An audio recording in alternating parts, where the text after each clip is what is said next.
It's an ugly rumor. I'm going to go until I can't go anymore, folks. Right. That is right. Okay. All right. And okay, Mr. Mansour, grab your paperwork. All right. This is in the matter of the people of the state of Michigan versus Miguel Mansour, file number 25-22176FH. Now, Mr. Mansour, my notes indicate that you have continuously waived your right to a court-appointed attorney, and I will always offer one to you. So do you want a court-appointed attorney for sentencing today? No. All right. Did you receive a copy of the pre-sentence investigation report? Yes, I did. Excellent. And were you able to read and review that? Yes, I was. All right. And Mr. Mansour, do you wish to explain or challenge the accuracy or relevancy of any information in the pre-sentence report? No, I don't. All right. Does, to your knowledge, the pre-sentence report disclose any prior convictions in which there exists any known constitutional defect? No. Okay. I show you have 5 prior misdemeanors and 2 prior felonies. The probation department computed your sentencing guidelines to be 19 months to 47 months on the minimum range to 7.5 years. Do you agree with that calculation of guidelines? Yes. Before the court passes sentence, is there anything you'd like to say on your own behalf? No. Okay. Now, you're in Ohio, correct? No. Where's Woodland Michigan. Correctional? Michigan. Okay. Okay. All right. So you're at, all right. That's a prison we don't typically get. I'm sorry. So is there anything you'd like to say on your own behalf before the court passes sentence? No. All right. In determining the appropriate sentence in this case, the court has considered the seriousness of the offense, your history, the principle of proportionality, the statutory penalty, the cost of confinement, the sentencing guidelines, the report and recommendation of the probation department, as well as what has been said upon the record at this hearing, the criteria and reasons for the sentence are the nature and gravity of the offense, the discipline appropriate to its commission, deterrence against repetition by you and by others, the potential for reformation, vindication for the law and protection of society. It's a sentence of the court that you will serve 19 months to 7.5 years with the Michigan Department of Corrections. Because you were incarcerated at the time the offense occurred, you receive 0 credit for time served, and this will run consecutive to the current sentence you are serving. There is a $130 crime victim rights fee and a $68 state cost. I don't know why I would assess supervision fees, so I'm not assessing supervision fees. So, Mr. Mansour, we are going to send to you 3 copies of your notice of right to appellate review. We would just ask that you sign and date 1 copy and mail it back to us just to acknowledge you received the paperwork. I think they would handle that through MDOC. The other 2 copies are for you. If you wish to appeal this sentence, you would fill out the information on the form and mail it to the address listed on the form within 42 days. Mr. Mansour, if by some chance you don't receive the paperwork and you wish to appeal the sentence, you just need to send a letter to us within that time period, all right? Okay. All right, Mr. Mansour, I wish you the best of luck. Thank you. Thank you.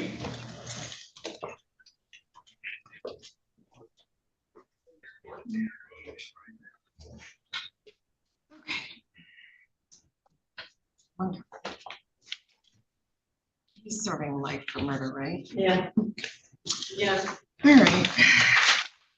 Mr. Smith, you are next.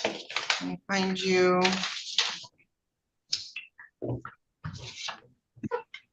Good morning, Your Honor. Russell Smith. Good morning. Just looking for your guy. For the sentencing, Mr. Woltheis. Yep. Just trying to find him on my paperwork. There he is. And he's in my waiting room. So I will bring him in. And all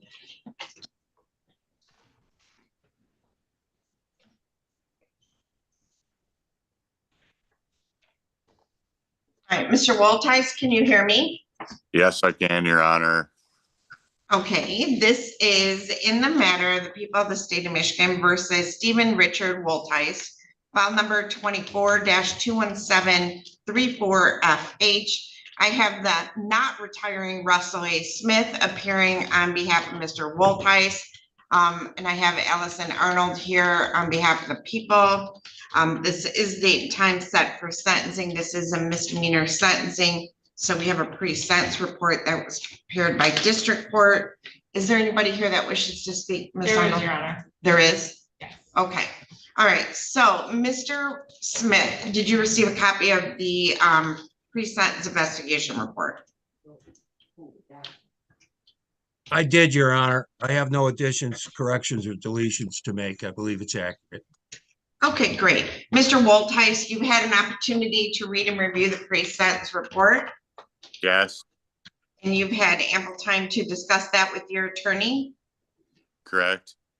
Are you satisfied with your attorney and the advice that he has given you? Yes. All right, and Mr. Smith, you said you don't wish to explain or challenge the accuracy or relevancy. Do you, Ms. Arnold? No, thank you, Your Honor. All right, Mr. Smith, does the pre-sentence report disclose any prior convictions in which there exists any known constitutional defect? No, Judge. So we do have someone here who wishes to speak. So Ms. Arnold. It's the probation in the matter.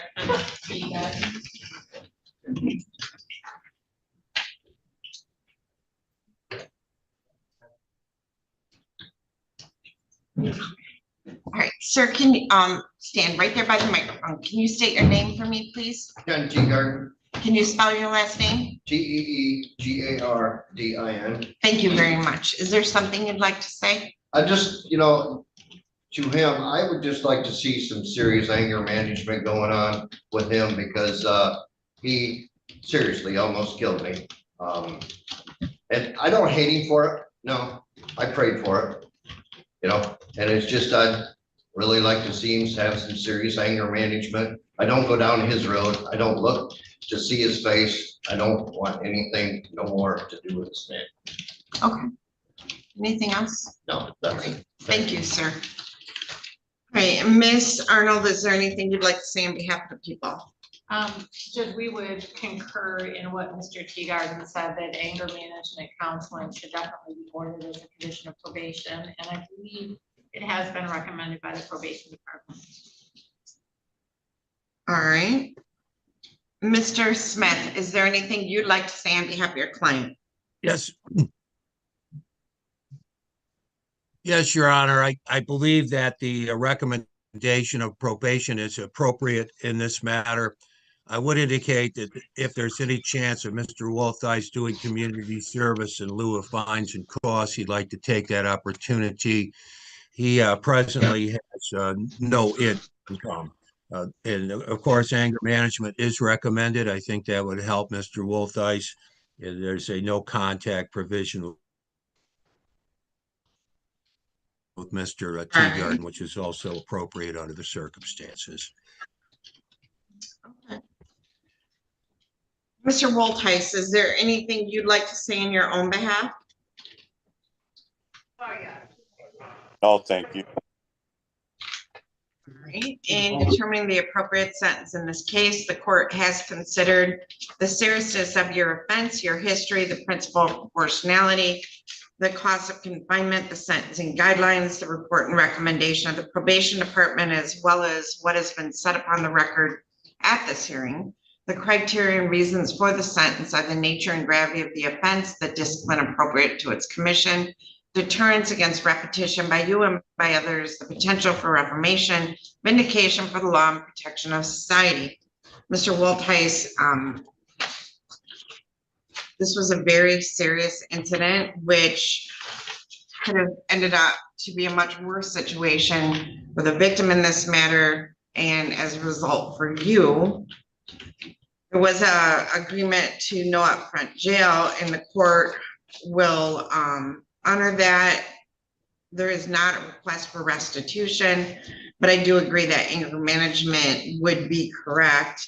It's a sentence of the court that you'll be placed on probation for a period of 12 months. You will complete and attend anger management. They recommend it online. If in-person anger management is available, I would prefer that over online. So that would be the first option. I'll write that in. There's to be no contact with Kenneth Teagarden. You're not even to drive down his road. And you're not to engage in any assaultive behavior.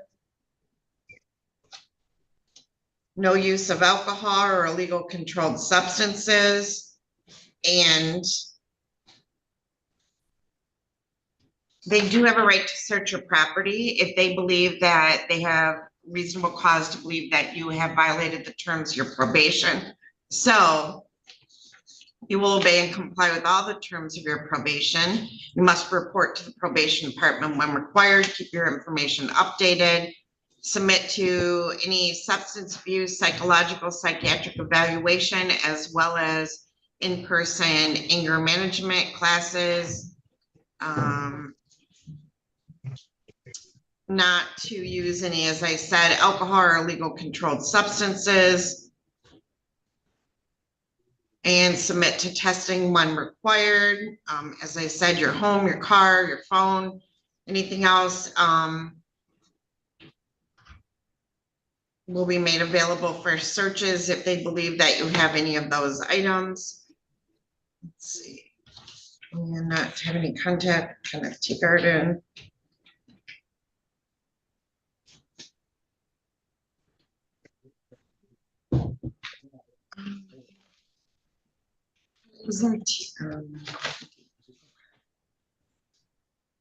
All right, and your fines and costs, let me figure those out real quick because it's a misdemeanor. So it's an aggravated assault.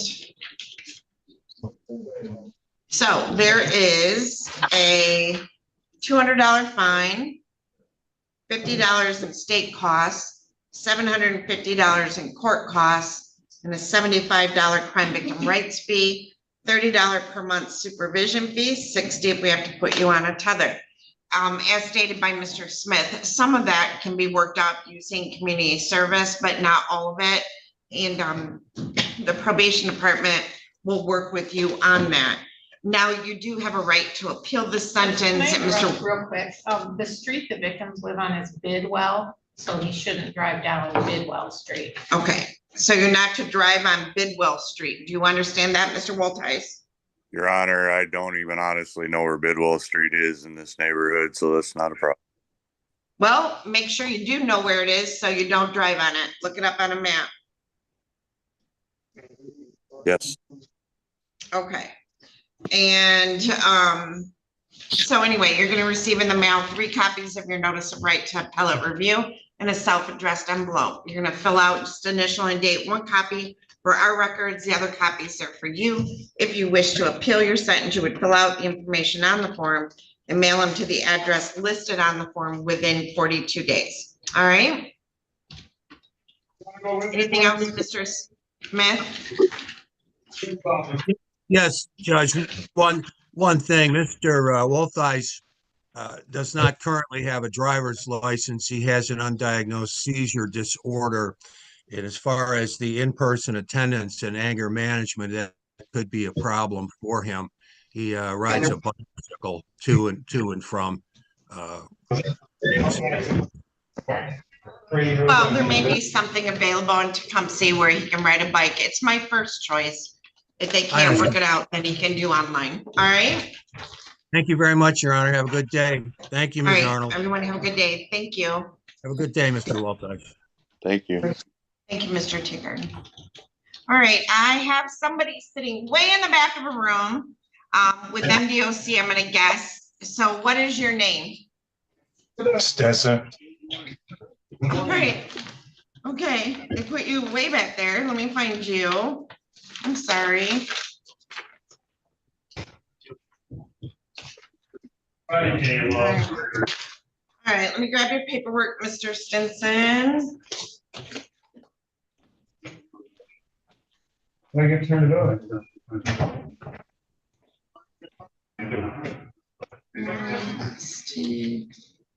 All right, so this is in the matter of the people of the state of Michigan versus Devonte Stinson, file number 25-22218FH. I have Brian Fry appearing on behalf of Mr. Stinson, and I have Allison Arnold present on behalf of the people. This is the date and time set for sentencing.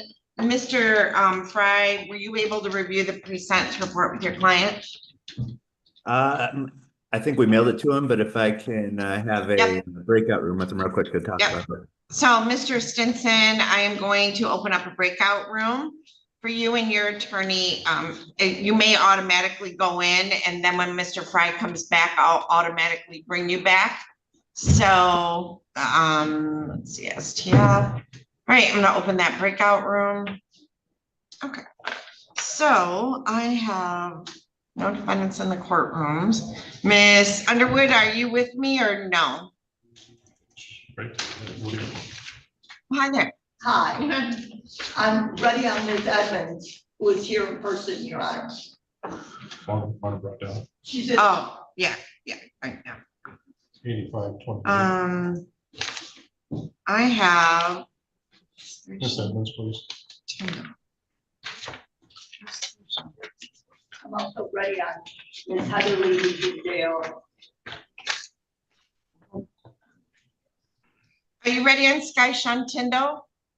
Are you ready on Tindle? Yes. All right, I'm gonna bring him I am in. not. He's here. He's on I'm Zoom. not in communication with Mr. Tindle, so I have not reviewed his. Okay. Sentence report. All right, Mr. Tindle, Yes, ma'am. are you at the courthouse? No, ma'am, I'm at work.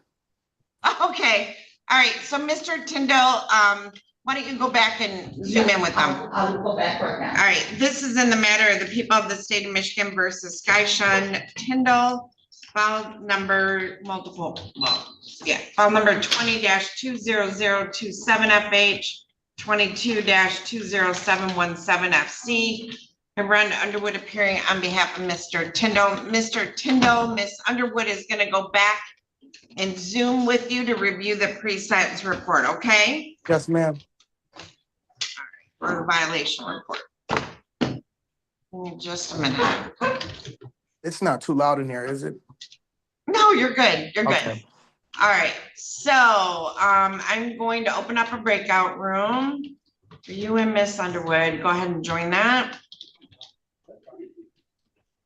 Actually quiet wherever he is. Usually when they're in a factory, I can't hear anything. All right, I've just admitted somebody on a Samsung device. I'm sending you a request to start your video. Good morning, sir. What is your name? My name is Christopher Webb.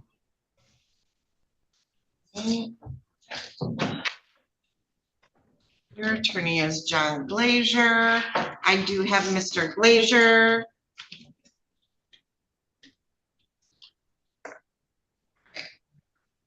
So this is in the matter of the people of the state of Michigan versus Christopher Aaron Webb, file number 23-21230FH. I have John Glazier appearing on behalf of Mr. Webb, and both parties are appearing via Zoom. Mr. Glazier, have you had an opportunity to review the pre-sentence report with Mr. Webb?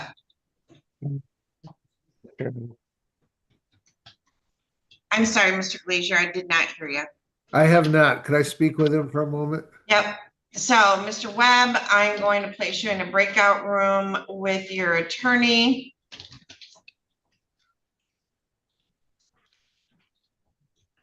Go ahead and join that breakout room, Mr. Glazier.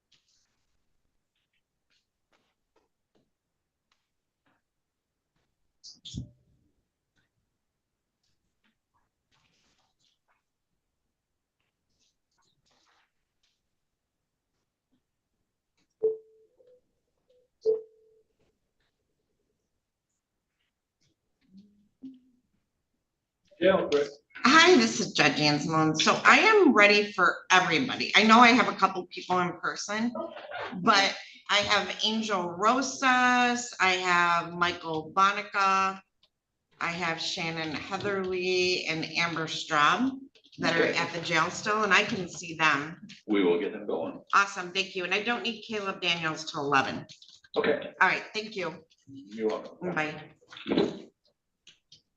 All right, Mr. Fry, I'm gonna bring your client back.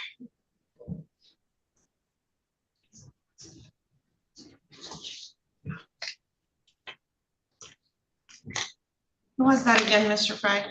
Mr. Stinson. Devonte Stinson, Your Honor. Yeah, there it is. All right, Mr. Fry, you now had an opportunity to speak with your client. Yes, Your Honor. All right, Mr. Stinson, have you had an opportunity to review the pre-sentence report with your attorney? Yes, ma'am. And have you had an opportunity to discuss that pre-sentence report with your attorney? Yes, ma'am.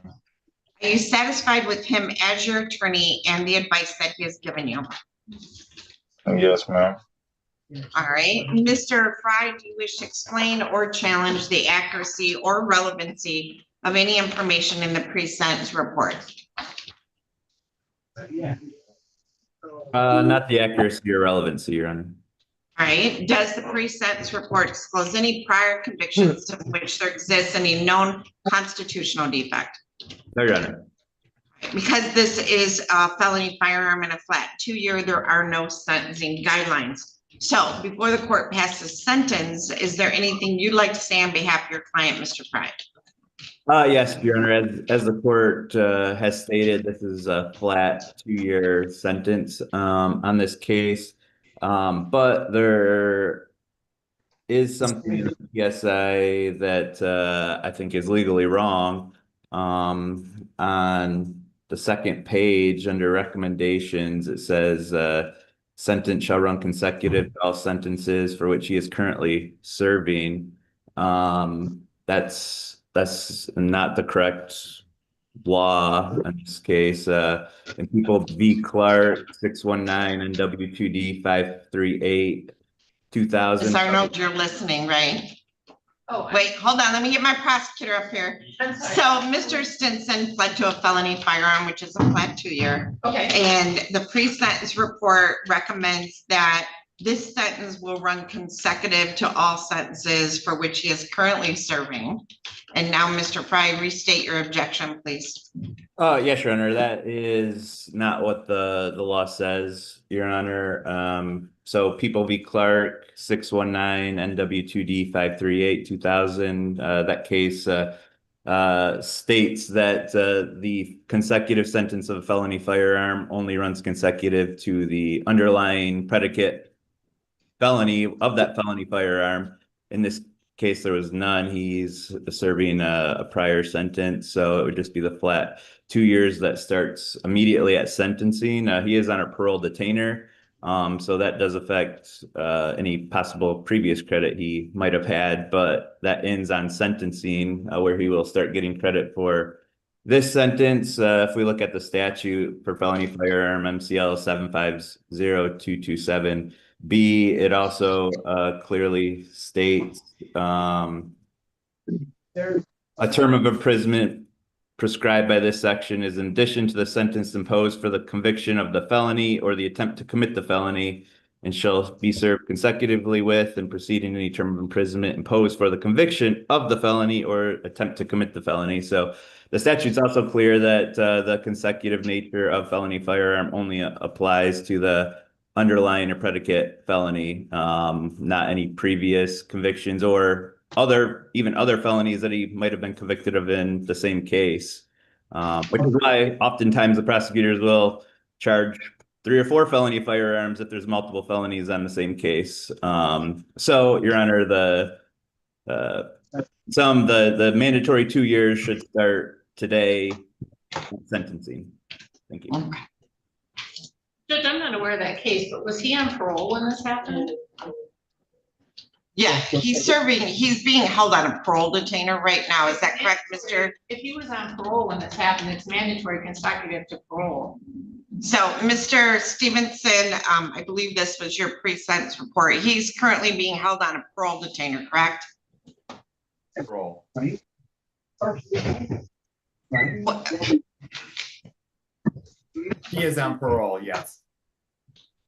So I know by statute, I'm not sure about the case Mr. Fry's citing, and this is actually Mr. Sneed's case. I wasn't planning on being here. Oh, I got Mr. Sneed. I'm sorry. But if he was on parole at the time it happened, by statute, it's always consecutive to any sentence he's currently serving if he was on parole. Mr. Fry, I'll be honest, I've got 10 sentencings this morning, so I don't have time to take a recess to look at this, but I could potentially bring it back next week. Your Honor, so if he's on parole, it's not consecutive to parole. He would have to serve the minimum sentence of the prior sentence, but then after the minimum sentence is served, he would get credit on the new offense as well. So he's already served the minimum sentence on his previous conviction, so parole doesn't apply anymore except for the detainer. And I appreciate that, but you know, Ms. Arnold's disputing that. So, and Mr. Sneed's here. So what I think I'll have you do is, I would like just a brief on it real quick. I mean, it's a good question to know. So, Ms. Adams, do I have any availability within the next, like 2 weeks out? That give them time to.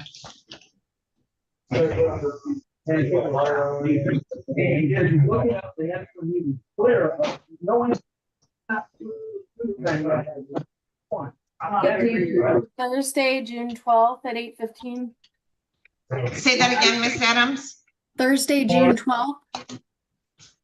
All right, so I'm gonna set this over to June 12th, and then Mr. Fry, I'll give you 7 days to brief it, 3 days to respond, Mr. Sneed. So we'll set this over to June 12th.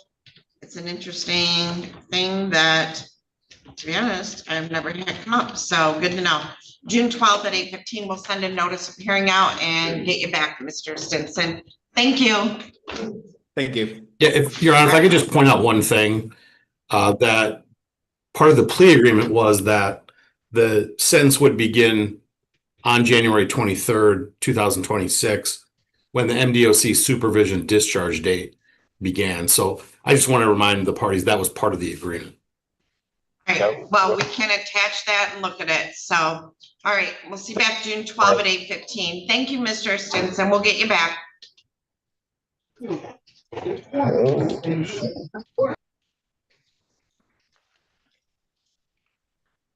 All right, so, I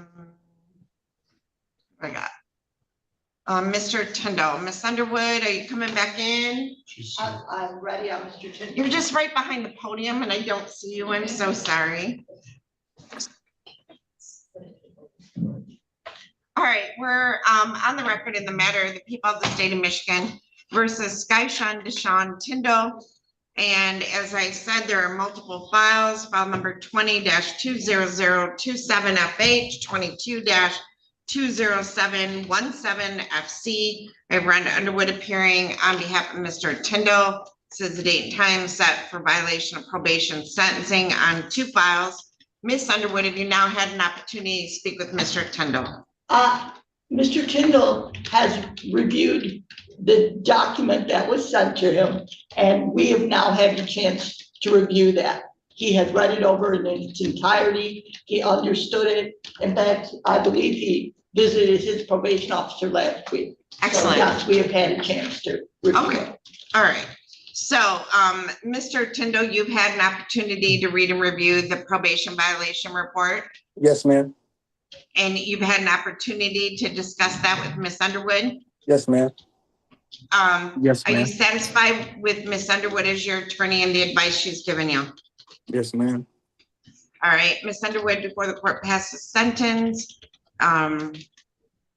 did you want to explain or challenge anything in the report? There was just one thing that Mr. Tindle told me. There was an allegation of 2 driving while license suspended. I believe Mr. Tindle took care of one and one was dismissed. Okay, so he would just like the court to know that. In addition, last week, Mr. Tindle paid, I believe, $200 on his fines and costs. And in addition, since that report was prepared, I believe Mr. Tindle is fully employed at, can you spell that, Mr. Tindle? It's called Daejin, Daejin. It's a factory here in Adrian.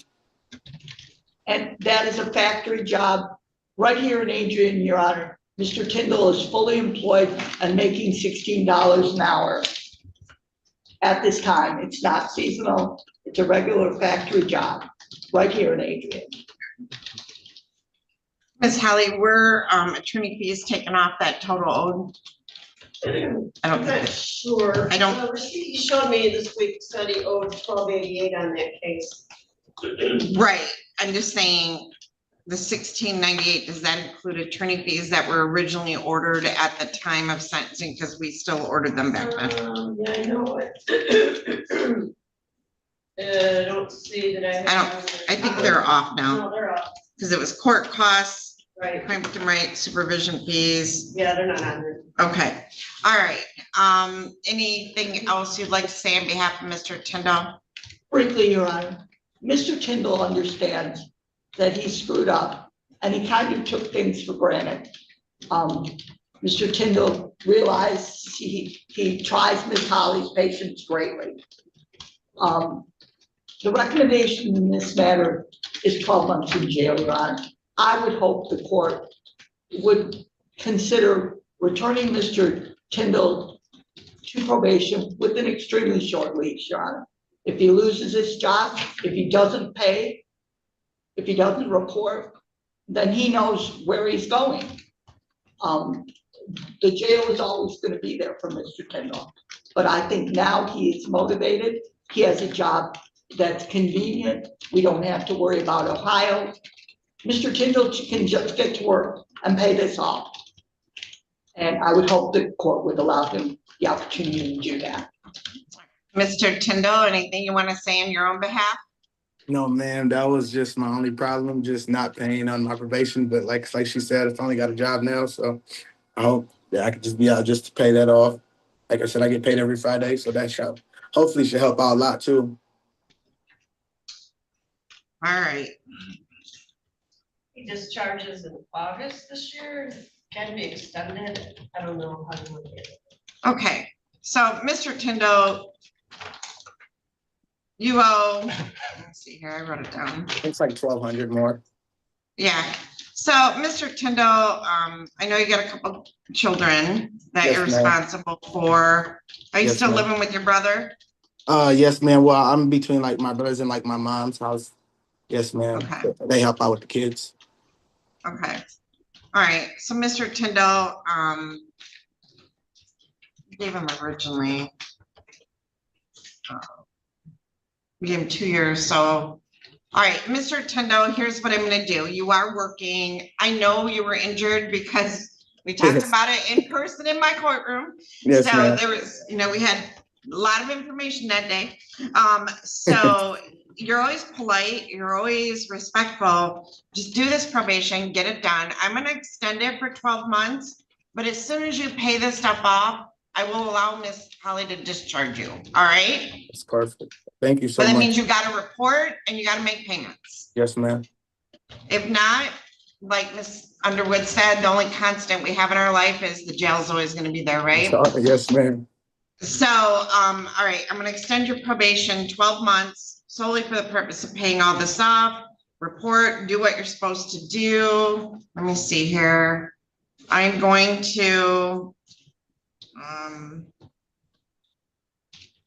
okay, I'm gonna get rid of the alcohol term. Let's see. All right, and I do not want to have any problems. I want you to pay this off and be on your way. And as I said, Miss Holly, once it's paid off, discharge them. The Ohio condition, he doesn't need to go to Ohio. Yeah, you're not working in Ohio anymore, Mr. No, Tindle, no, right? ma'am, not no more, no, ma'am. All right, we're gonna get rid of that condition for travel.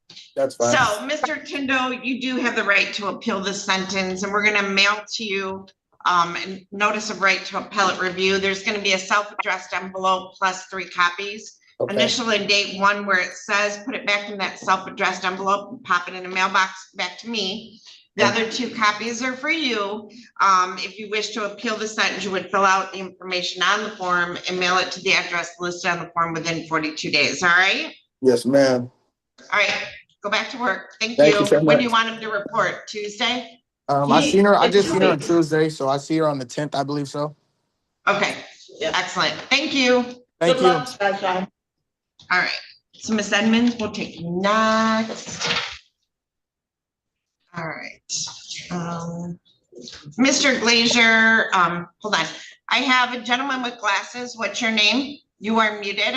Yep. Oh, I'm sorry. I just muted you. Go ahead and unmute again. What's your name, sir? Michael Bonica. Mr. Glazier, are you gonna need a break? Who has Bonica? Mr. Glazier, right? I have, yes, I do, Your Honor. I didn't know whether you wanted to do Mr. Webb first. I talked. Do you need a breakout room? Oh, I'm sorry. We got Mr. Webb. I'm sorry. All right. Yeah, I gotta do Mr. Webb first. So Ms. Edmonds, have a seat. I'm sorry. All right, back on the record in the matter of the people of the state of Michigan versus Christopher Aaron Webb, file number 23-21230FH. I have John Glazier appearing on behalf of Mr. Webb. Since the date and time set for sentencing, Mr. Webb, did you receive a copy of the pre-sentence report? Yes, Your Honor, I did. Have you had an opportunity to read and review the pre-sentence report? Yes, Your Honor. Have you had an opportunity to discuss that pre-sentence report with your attorney? Yes, Your Honor, I have. Are you satisfied with your attorney and the advice that they gave you? Yes, Your Honor. All right, Mr. Glazier, do you wish to explain or challenge the accuracy or relevancy of any information in the pre-sentence report? No, Your Honor. Before the court passes sentence, or I'm sorry, does the pre-sentence report disclose any prior convictions in which there exists any known constitutional defect? No, Your Honor. All right. Probation Department in this case computed the minimum sentencing guidelines to be 0 to 3 months. Do you agree with that computation of guidelines? I do, Your Honor. All right. Mr. Webb, do you still have something pending down in district court, or have you taken care of that by now? I still have it pending. The situation was I called them and they told me that I had to come down there and pay it in full, or I had to show up in person to do so. And I haven't had the time. I took time with my supervisor that next week I'm going to come down there and make a payment on it and get things rolling with it. Okay, good. I was unable to get a day off until next week because of the day that I was taking off today for court. Okay. All right. Before the court passes sentence, Mr. Glazier, is there anything you'd like to say on behalf of your client? No, Your Honor. We asked the court to file the recommendation. All right. Mr. Webb, anything you want to say on your own behalf? That I'm at 100 and almost 80 days clean today. That's great. Congratulations. That is hard work, and I truly do appreciate that you have made it this far. That's a big step. Thank you. In determining the appropriate sentence in this case, the court has considered the seriousness of the offense, your history, the principle of proportionality, the statutory penalty, the cost of confinement, the sentencing guidelines, the report and recommendation of the probation department, as well as what has been said upon the record at this hearing. The criteria and reasons for the sentence are the nature and gravity of the offense, the discipline appropriate to its commission, deterrence against repetition by you and by others, potential for reformation, vindication for the law, and the protection of society. The sentence of the court will be placed on probation for a period of 2 years. You must not use or possess alcoholic beverages or other intoxicants. You must not use any illegal controlled substances. You must test as required for any of those substances. You must complete outpatient or residential substance abuse treatment when referred.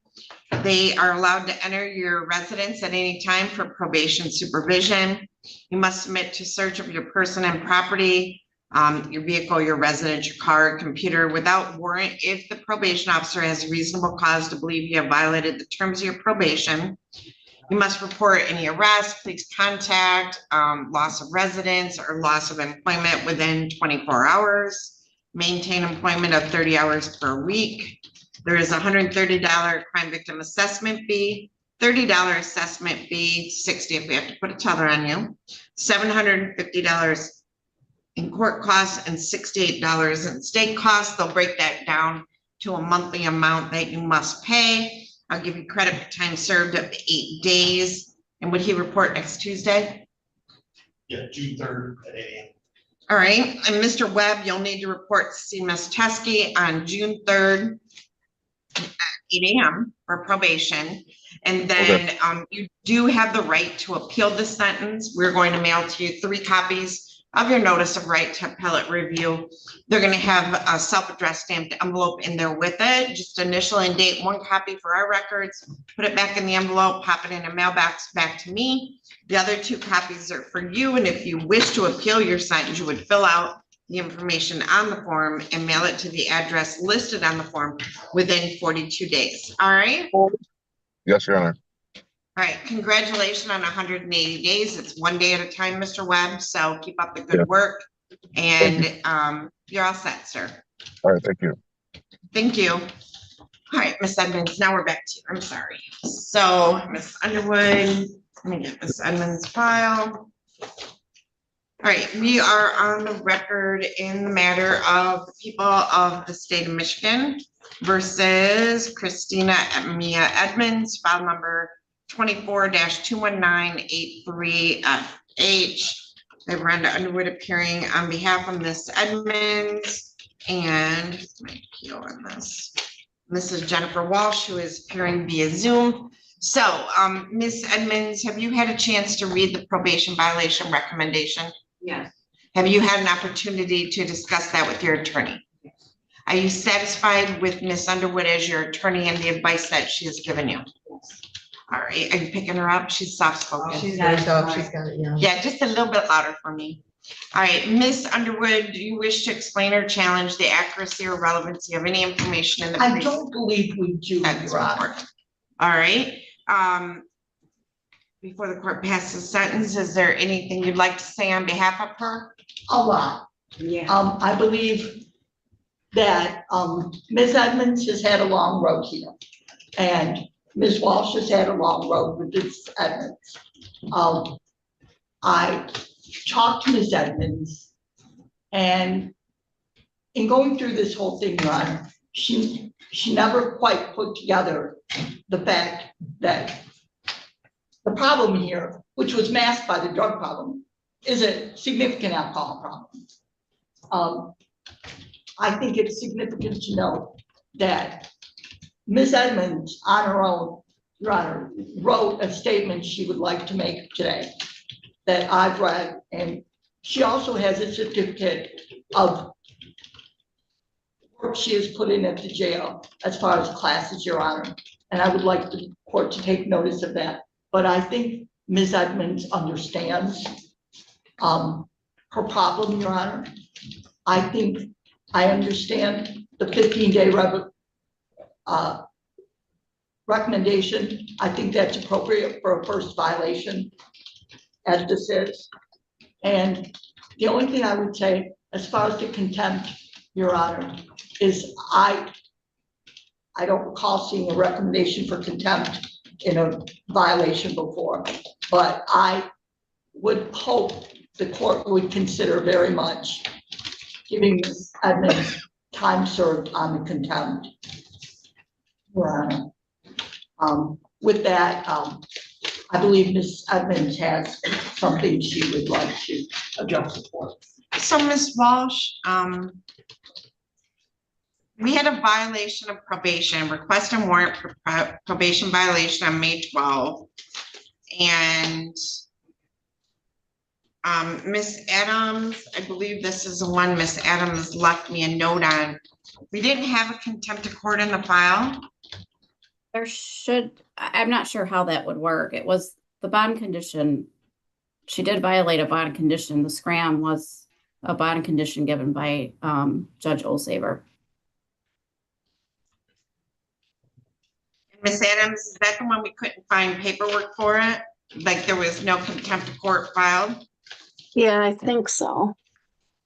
So she did violate bond conditions, but because it was done by Judge Olsaver, I think we probably screwed that up by not, there's no contempt of court to sentence her on because she wasn't, there was no paperwork done. So I'm sorry, Ms. Walsh, on that one. Okay. All right, anything, you have something you want to read for me? Yes, I want to admit for tampering and drinking with the scram. And I'm somebody gonna cry, but I never really looked at my alcohol. That was a problem, but me being in jail and taking like a self-inventory, like every time I did get picked up by the police, it was due to alcohol. So I've never really, like, I've been in denial with alcohol. With my crack addiction, I've been clean off crack since August of last year. But I truly can say that I've been in denial of my alcohol use. And like, I've caught cases with alcohol, but the charges always get dropped because it's with my family.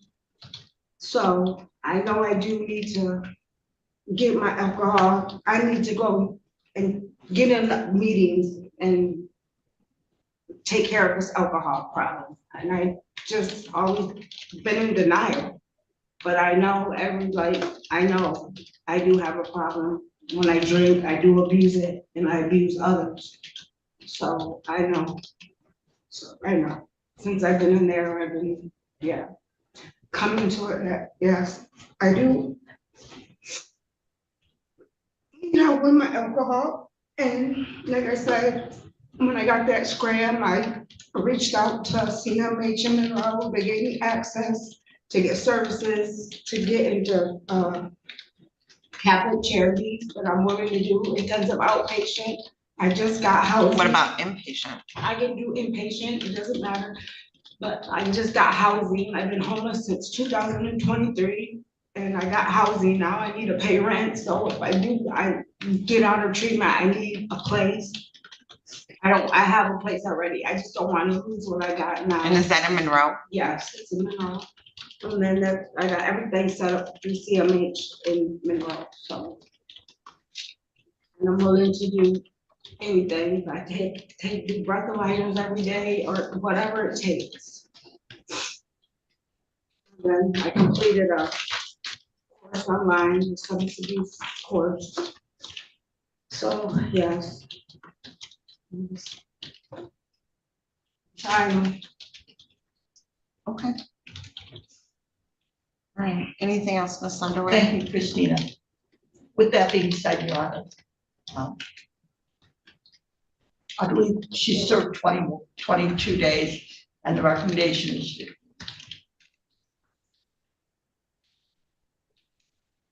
And Miss Walsh, was her probation transferred to Monroe? It was, but it's back here. It has to be re-transferred again, and all of that, so. That will take time. So Miss Edmonds, yes. I mean, you're what? You're 53 now, right? Yeah, I thought I was 54.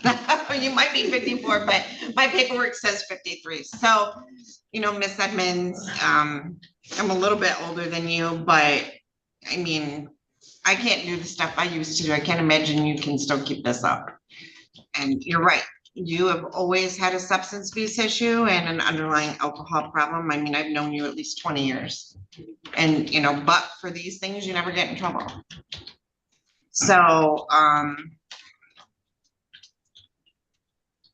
Ms. Edmonds, your guidelines originally on the underlying offense were 0 to 11. So I can give you up to a year in jail. But, one, I'm hurting that for the first time you're telling me you have an alcohol problem, because I've not heard that before from you, but it's my hope that you will do something about it now. So we're going to give you one more, we're going to give you another chance. I'm going to continue your probation.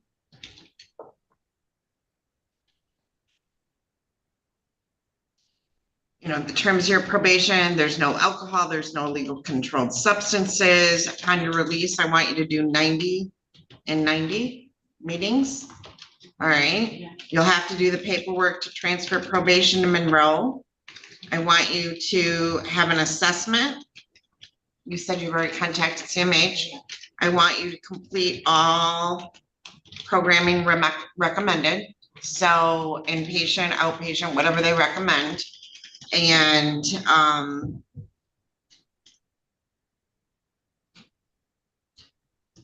if you, so the scram, is that through a bond condition on her new charge, Ms. Walsh? Yes, but we placed it on her, MDOC did. Okay. All right. Do you want it as a term of your probation or is her bond conditions on the new charge? Bond condition on the new charge as of now, for now. Okay. You are to comply with all bond conditions on your OWI charge. So if they put a scram on you and you alter it again, because you don't have it now, right? No. If you alter it again or try to mess with it, then that would be a violation of probation. You understand? Okay. Judge, this time I would ask that it goes through the bond agency instead of us. She got a break last time. And I would like that placed on her before she gets out of jail. How is that a break? Because I'm asking because I don't know. I believe it may be a few dollars cheaper, but I mean, she had the means to violate by consuming alcohol while on it. Don't you get disability? Yeah, I'm gonna order it as, I don't think she has the money to do that, and that's just setting her up for failure. She's on disability, so I'm gonna order it as a bond or as a term of probation. So does that mean she has to come here today? Yes. Okay. So I'll give you credit for time served of 15 days. When you get out of the jail, you need to come back here and get that scram on. Miss Edmonds, you know, you were out, what, 8 days before you got arrested? It'll happen again if you don't get this under control. And the next time you could be looking at a bigger felon. All right, do you have any questions? So I'm gonna, anything else you want me to add, Miss Walsh? No, Miss Edmonds, you need to come immediately to my office. Nowhere else. I will. What time are you gone for lunch, Miss Walsh? We close from 12 to 1. So 12 to 1 is lunchtime, but if you get out before 12, come directly here. If you get out during the lunch hour, come here right at 1. All right? I will. All right, you do have the right to appeal this sentence, and my bailiff's gonna hand down to you a notice of right to appellate review. Sign 1 copy for our records. Okay, so you're gonna get 3 copies of your notice of right to appellate review. You're gonna sign 1 copy for our records, the other copies are for you, and if you wish to appeal your sentence, you would fill out the information on the form and mail it to the address listed on the form within 42 days, all right? Thank you. You're welcome.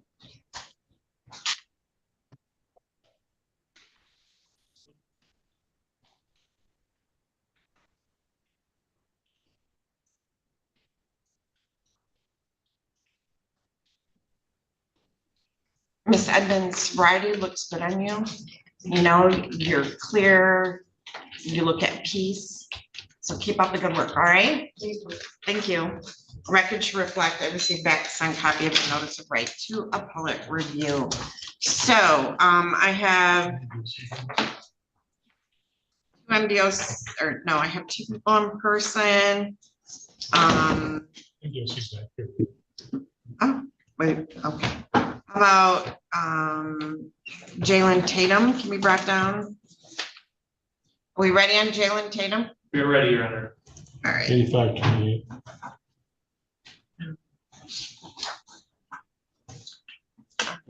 So, Mr. Glazier, do you need a breakout room with Mr. Bonica? Yes, I do, Your Honor. I thought you did. All right, so hold on. All right, Mr. Bonica, you are in Zoom 3. Mr. Glazier. All right, go ahead and join that breakout room. Diane, I don't have you listed And Stro right there. Thank you. Oh, you're Stro? Okay. I had Sam for that, so I'm sorry. I thought you were just watching, so. It's good to see you. Oh, yeah, just, I'm sure. He loves me. All right, so I don't have, sorry. Amber, can you hear me? Yes. All right, this is in the matter of the people of the state of Michigan versus Amber Straub. File number 25-22181FH. Hold on, your attorney's talking to the probation officer, so if you need a minute, that's fine. Okay. All right, hold on. My apologies, Your Honor. It's okay. Do you need more time with Ms. Walsh? I thought she was coming in to throw stuff at me, so I wasn't sure, but. So I am volunteering on behalf of Amber Straub, Your Honor. All right, so Ms. Straub, have you had an opportunity to read and review your pre-sentence report? Yes, ma'am. All right, now, Ms. Straub, you're kind of soft-spoken, so I need, and that room has awful audio. So I need you to scoot up a little bit and I need you to speak loudly for me, okay? Okay. All right, so you've had an opportunity to read and review the pre-sentence report. Yes, ma'am. Are you satisfied? And you've had an opportunity. Asking that question. Oh, have you had an opportunity to discuss it with Diane Moliterno? Yes. Are you satisfied with her as your attorney and the advice that she has given you? Yes, definitely. All right, Ms. Moliterno, do you wish to explain or challenge the accuracy or relevancy of any information in the pre-sentence report? Yes, briefly, Your Honor. Ms. Straub is 23. In the body of the PSX, it says that she's 25. We just want to clarify that she's 23. I also want to clarify that a warrant is mentioned out of Monroe, warrants are mentioned out of Monroe and Washtenaw County. The Monroe one has been taken care of. They gave her 30 days and she's done with everything. I believe that's up within the next few days. The Washtenaw warrant is going to be dealt with on Monday. And we believe that will be lifted at that point. Excellent. All right, does the pre-sentence report, well, hold on. Is there anything else that you need to correct in the body of the report? No more corrections or clarifications. Thank you, Your Honor. All right, does the pre-sentence report disclose any prior convictions in which there exists any known constitutional defect? Oh, yeah. Probation Department has computed the minimum sentencing guidelines to be 0 to 9 months. Do you agree with the computation of guidelines? Yes, Your Honor. All right, before the court passes sentence, is there anything you'd like to say on behalf of Ms. Straub? Yes, Your Honor. I will say, and I believe I've said this to Ms. Straub, I think she's probably fortunate, given her history, that this happened when she did, because she now has available to her at her young age the benefits that my office with our client advocate, probation department, can offer her. As you probably read in the body of this, that she did lose her mother in 2015 to an overdose. It's not in here, but she disclosed to me that she also lost her maternal grandmother to an overdose. Now Ms. Straub will have the guidance to maybe complete her education and get clean, which she's very eager to do. Downstairs, she's currently serving a 1-year sentence with a release to rehab. She's honestly fine with jail or probation. In this case, she's ready for rehab. She's ready for that help. She does not prefer recovery court right now, but would like to go to inpatient rehab. That process has been started already through my office. The holdup was just the Monroe County and Washtenaw County warrants, which we do believe will be gone at the beginning of the week. So we're just requesting that you stick with the recommendation, and if not, allow her to be released to rehab so she can get started on this process.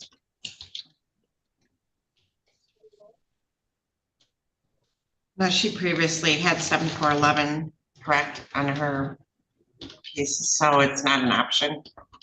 I'm not 100% sure. I show her first conviction in Washtenaw was 7411. Okay. All right. Okay, Ms. Straub, you're even younger than the body of the report said, so you're 23 years old. Is there anything you'd like to say on your own behalf here today? I've been to jail before, but only like 5 days max, and I've been in here for like 93 days now. So I don't know, I had a lot of time to see what I've took for granted, and this is not really what I want, but I am fine with it.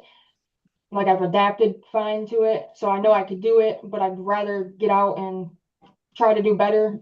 And yeah, that's all. All right. In determining the appropriate sentence in this case, the court has considered the seriousness of the offense, your history, the principle of proportionality, the statutory penalty, the cost of confinement, the sentencing guidelines, the report and recommendation of the probation department, as well as what has been said upon the record at this hearing. The criteria and reasons for the sentence are the nature and gravity of the offense, the discipline appropriate to its commission, deterrence against repetition by you and by others, the potential for reformation, vindication of the law, and the protection of society.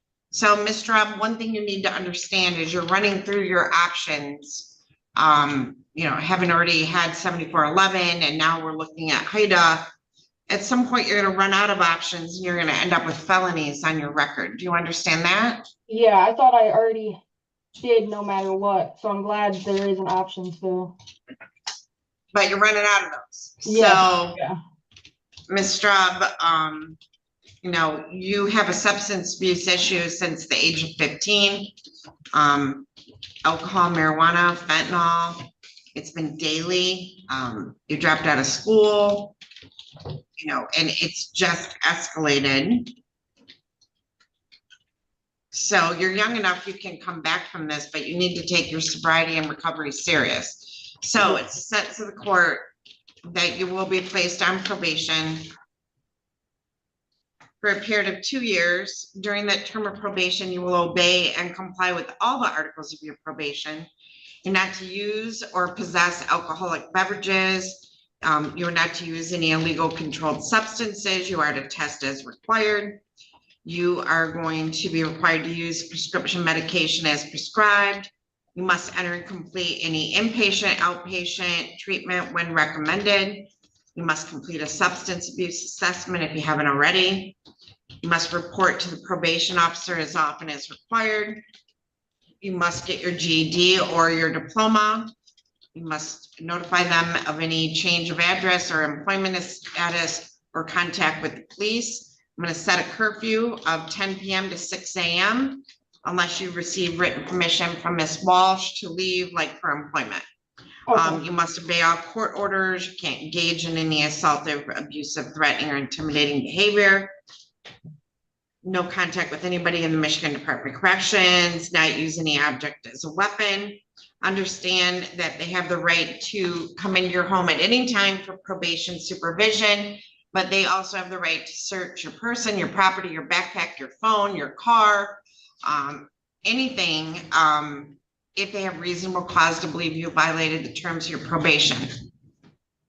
Understand, if you relapse and you go to Ms. Walsh and say, I need more help than I'm getting right now, she will make sure that you get into an inpatient rehab program or something of that nature, because that's what we want to do. We do want to help people find sobriety. But if you dip out and you abscond or you lie, you're going to jail. So honesty will get you help. Okay, more than, thank you. Okay. Now you must pay $130 crime victim right or assessment fee, $750 in court costs, $68 in state costs. There's a $30 per month supervision fee, $60 if you are required to wear a tether, and it's just credit for time served. Okay, and I'll give you credit for time served of 73 days. She'll be released today, or she's still being held on Washtenaw? She's actually being held on Washtenaw, and she's being held downstairs. Her downstairs sentence is only released to rehab. So our office works on doing that. Yeah, she'll go straight to rehab. Huh? Oh, and I will send you under HIDA, but ma'am, you are running out of options. Okay. Yeah, I understand. I'm also going to order that if you are transferred to an inpatient rehab program, you must enter and complete it and comply with all the terms. So if you leave that inpatient rehab program, that will be a violation of my probation. Do you understand? Yes. Okay.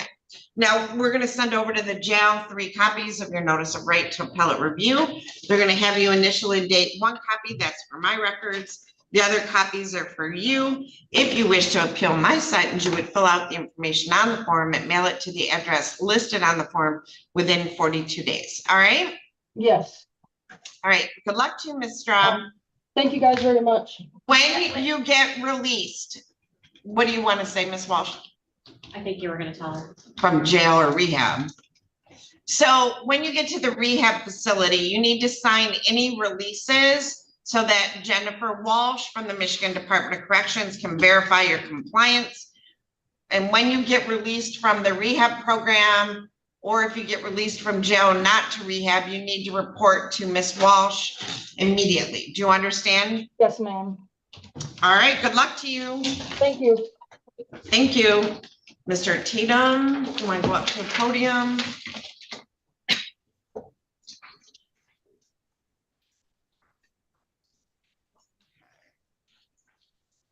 This is in the matter of the people of the state of Michigan versus Jaylen Jamal Tatum, files number 25-22186, 25-2, oh, just 25-22186 page. I have Salvatore Milaro appearing on behalf of Mr. Tatum, and I have Allison Arnold appearing on behalf of the people. This is the date time set for sentencing. Mr. Milaro, you've had time to review the pre-sentence report with Mr. Tatum. I have, Your Honor. All right, Mr. Tatum, you've had a chance to read and review the pre-sentence report. All right, you're kind of soft-spoken, so my bailiff's gonna come move that microphone. Yes, Your Honor. And I need you to speak loudly for me, all right? Okay. All right, good. And you've had an opportunity to discuss that report with Mr. Milaro? Yes, Your Honor. Are you satisfied with Mr. Milaro as your attorney and the advice that he's given you? Yes, Your Honor. Mr. Milaro, do you wish to explain or challenge the accuracy or relevancy of any information in the report? We do not, Your Honor. Ms. Arnold? No. All right. Are you here on this one? Yeah. Okay. And does the pre-sentence report disclose any prior convictions in which there exists any known constitutional defect? Ms. Arnold? No. Mr. Milaro? Not to my knowledge. Right, probation department has calculated on both counts, the guidelines to be 2 to 17 months. Do you agree with that calculation of guidelines, Ms. Arnold? I do. Mr. Milaro? We have no objection to those calculations. Right, Ms. Arnold, is there anything you'd like to say on behalf of the people before the court passes sentence? Judge, we would just concur with the recommendation of probation. It may seem harsh, but we think it's appropriate for the potential deterrence effects against future behavior of this sort by Mr. Tatum. Did you get that, Ms. Spade? Sorry, I was That little microphone's in front of your. Oh, sorry. Yeah, we concur with the recommendation of probation because of the potential deterrent effect over future offenses like this by Mr. Tatum. All right. Mr. Milaro, is there anything you'd like to say on behalf of Mr. Tatum?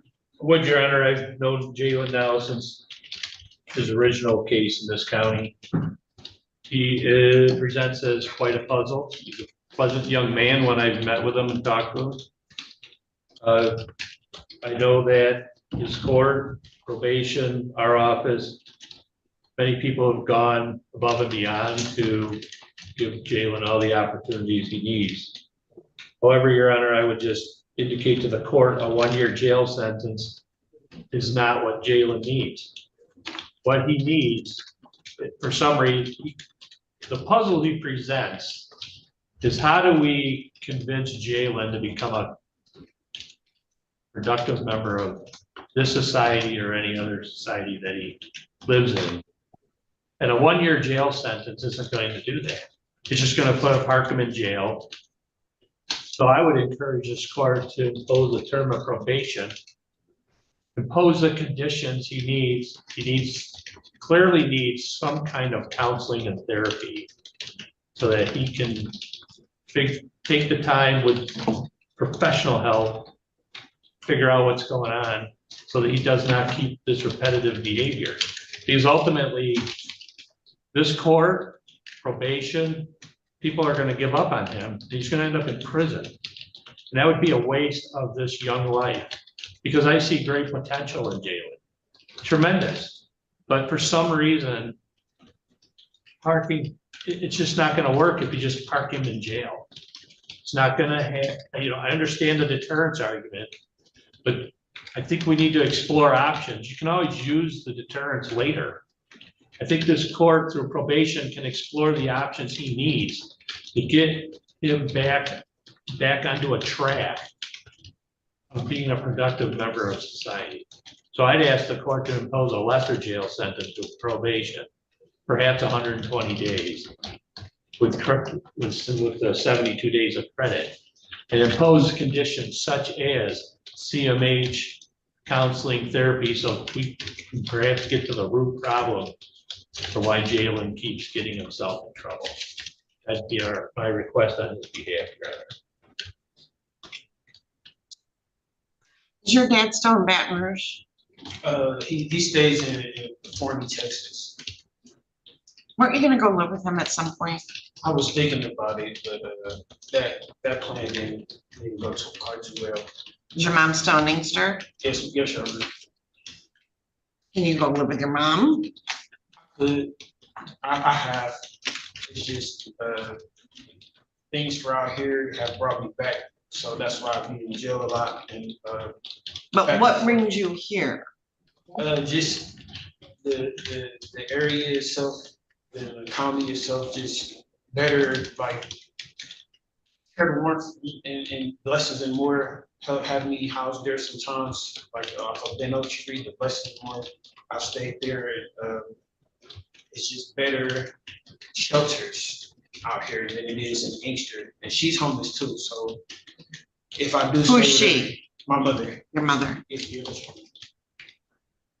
Are you able to go live with your dad? I can call him. I can talk to him. We've talked about it when I was in jail, but I just know he want me to get a job in a car. Same thing that y'all want me to get. It's not. Because that's what you do in life. You get a job, you pay bills, and then you die. That's what we all do. Yeah. Yes, Your Honor. Okay, and what about getting a car and getting a job? Do you not like? I definitely can do it. It's just I haven't got my driver's license yet. I'm 26. I still haven't taken the test at all. So I just need to get down and dirty with that, and I can try to figure it out because I haven't got my credentials on board. My credentials with my ID.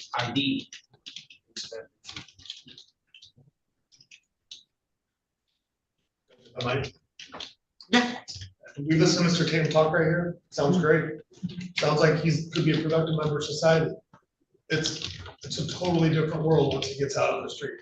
He does not follow through with anything. We've been down the road with his father. His father doesn't want him to come down there because he won't follow any rules. He won't get a job. He won't do what he's told to do. And we've been down this road a couple other cases. It sounds great here in front of the court, but the reality of a judge is that he does not follow through with any appointments. He lives on the streets. He's been kicked out of both homeless shelters. He has nowhere to go in here. Judge, that's my point. He's not a runner. He's not someone who's looking to evade police. We need to find out what's going on, why he doesn't make that connection, as the court has said, as I've told him numerous times now. You got to get a job. You got to have stability, and then all the things that follow. Why is that not making the connection with him?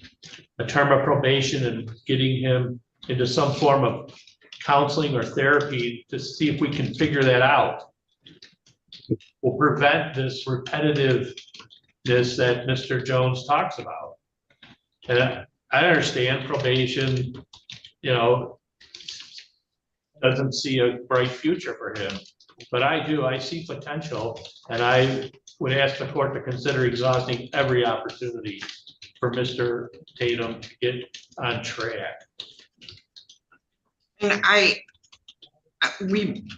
get it, because everyone who comes in front of this court has potential. They all do. And Mr. Tatum, like you said, he's always respectful. He always comes in here, he's easy to work with, but every probation he's been on, he just does nothing. And we can't make you. We can't you know, you have to figure it out. Like, I know lots of kids who, you know, don't want to work. They live off people, their mom, their family, but that's not reality. And maybe I can't imagine you like the lifestyle living in shelters and running the streets, because, you know, overall, you don't seem like a bad kid. But, you know, in this case, we have worked at great length with Mr. Tatum through his probation terms, trying to accomplish these things, and Mr. Tatum just won't. And I don't know that we have the resources to make him if he just won't. You know, we offer all the resources in the world for probation, and I especially, you know, push for it. So in determining the appropriate sentence in this case, the court has considered the seriousness of the offense, your history, the principle of proportionality, the statutory penalty, the cost of confinement, the sentencing guidelines, the report and recommendation of the probation department, as well as what has been said upon the record at this hearing. The criteria and reasons for the sentence are the nature and gravity of the offense, the discipline appropriate to its commission, deterrence against repetition by you and by others, potential for reformation, vindication for the law, and the protection of society. And Mr. Malaro, at the end of the day, I 100% agree with you.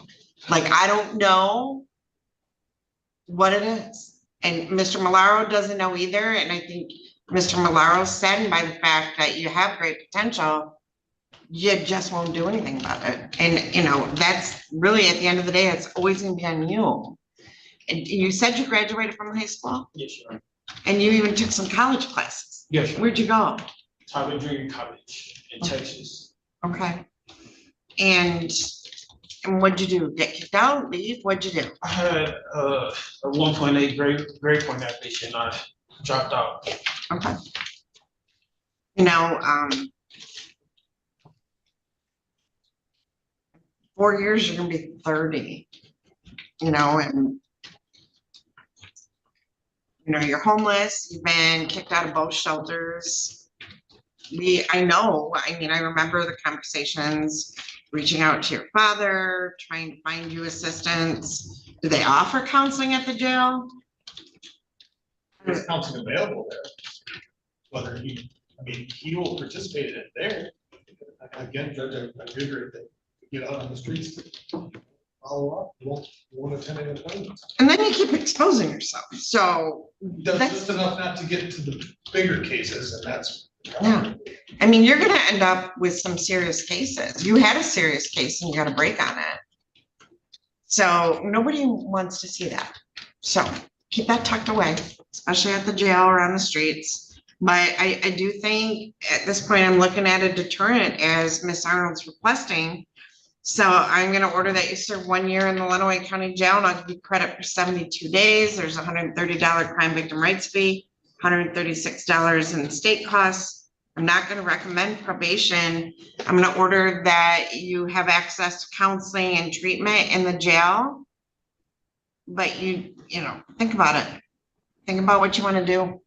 And then, you know, it's a fresh start with no probation, but stop doing stuff like this. So you do have the right to appeal your sentence.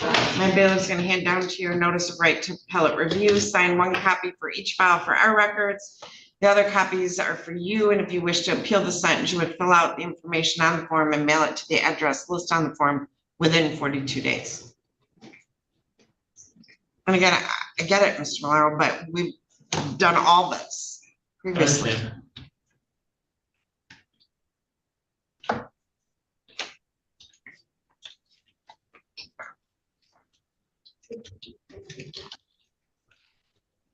Record to reflect, I received back a signed copy of the notice of right to appellate review. Thank you, Your Honor. Thank you, Mr. Malaro.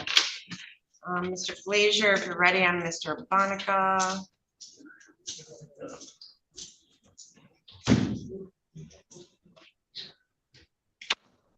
Workout room.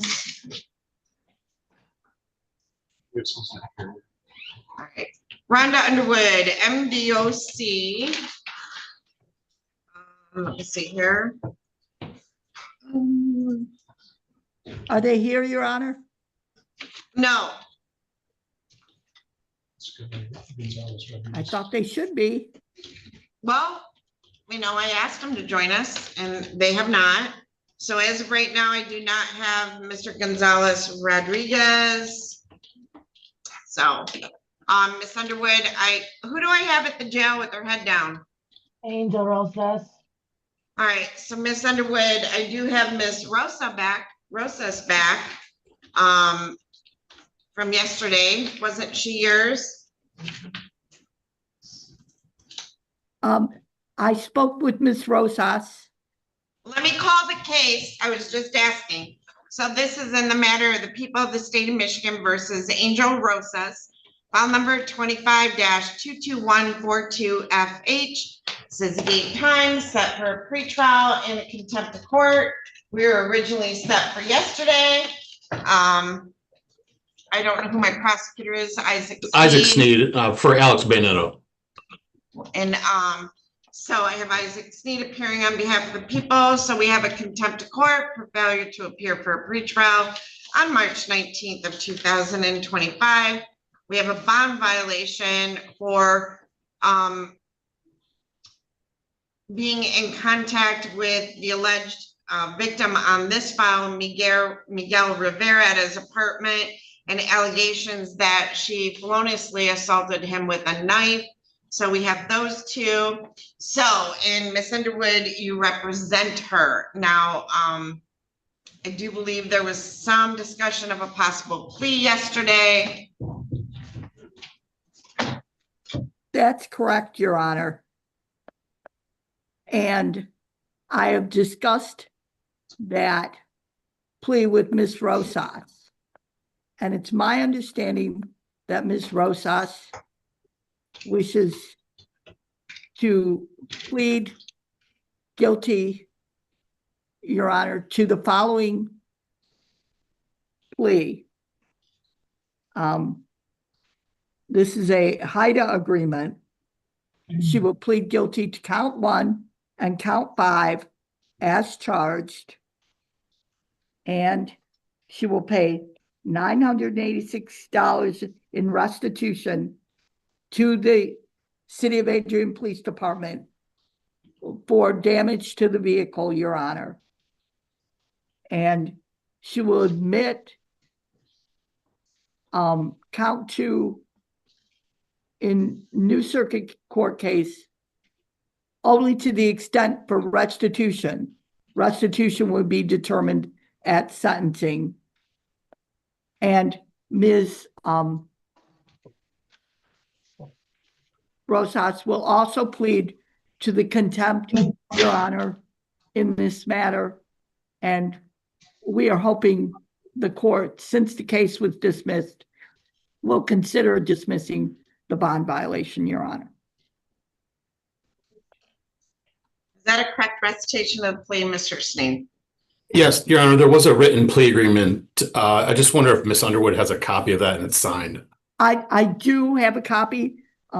If you give me a minute to show it to Ms. Rosas, I can do that. It's right up on my screen. Are you going to screen share it or you want a breakout room? Well, I can share it. Oh, I can share it. Hang on.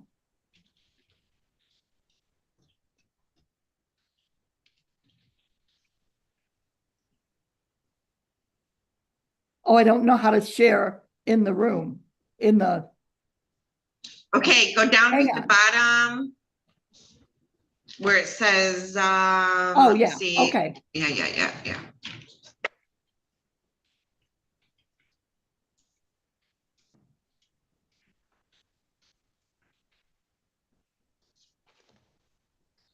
Miss Rosas. So I can scroll up a little bit. There you go. Miss Rosas, why don't you read through this real quick and let Miss Underwood know when she can scroll down. I can barely read that. I wear glasses. So Miss Underwood, she is not able to read it. Okay. So Miss Underwood, here's what I think we have to do with Miss Rosas. I'm gonna stop your screen sharing. Let me see here. I'm gonna stop your screen share.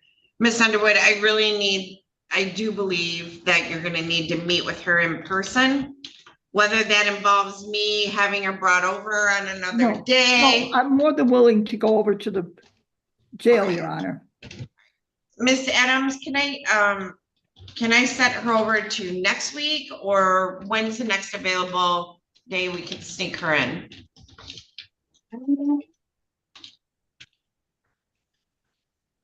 Just as a pretrial contempt. We could do Yeah. next, yeah, we could do, we could do next Wednesday at 8:30. June 4 at 8:30. All right, so Miss Rosas, I'm gonna adjourn this over to June 4 at 8:30 in the morning. Miss Underwood's gonna come meet with you and she'll go over with in person, okay? I'll just bring a hard copy, Angel, Yes, ma'am. okay? Yes, ma'am. All right, thank you. Okay, Mr. Bonica. All right, grab your paperwork. Files. All right, hold on 1 second. And do we have anybody here to speak? Yeah. Okay. All right.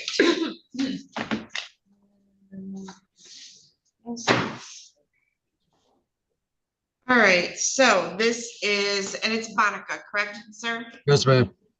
All right, this is in the matter of the people of the state of Michigan versus Michael Timothy Bonica, file number 25-22139FH. I have John Glazier appearing on behalf of Mr. Bonica. I have Allison Arnold appearing on behalf of the people.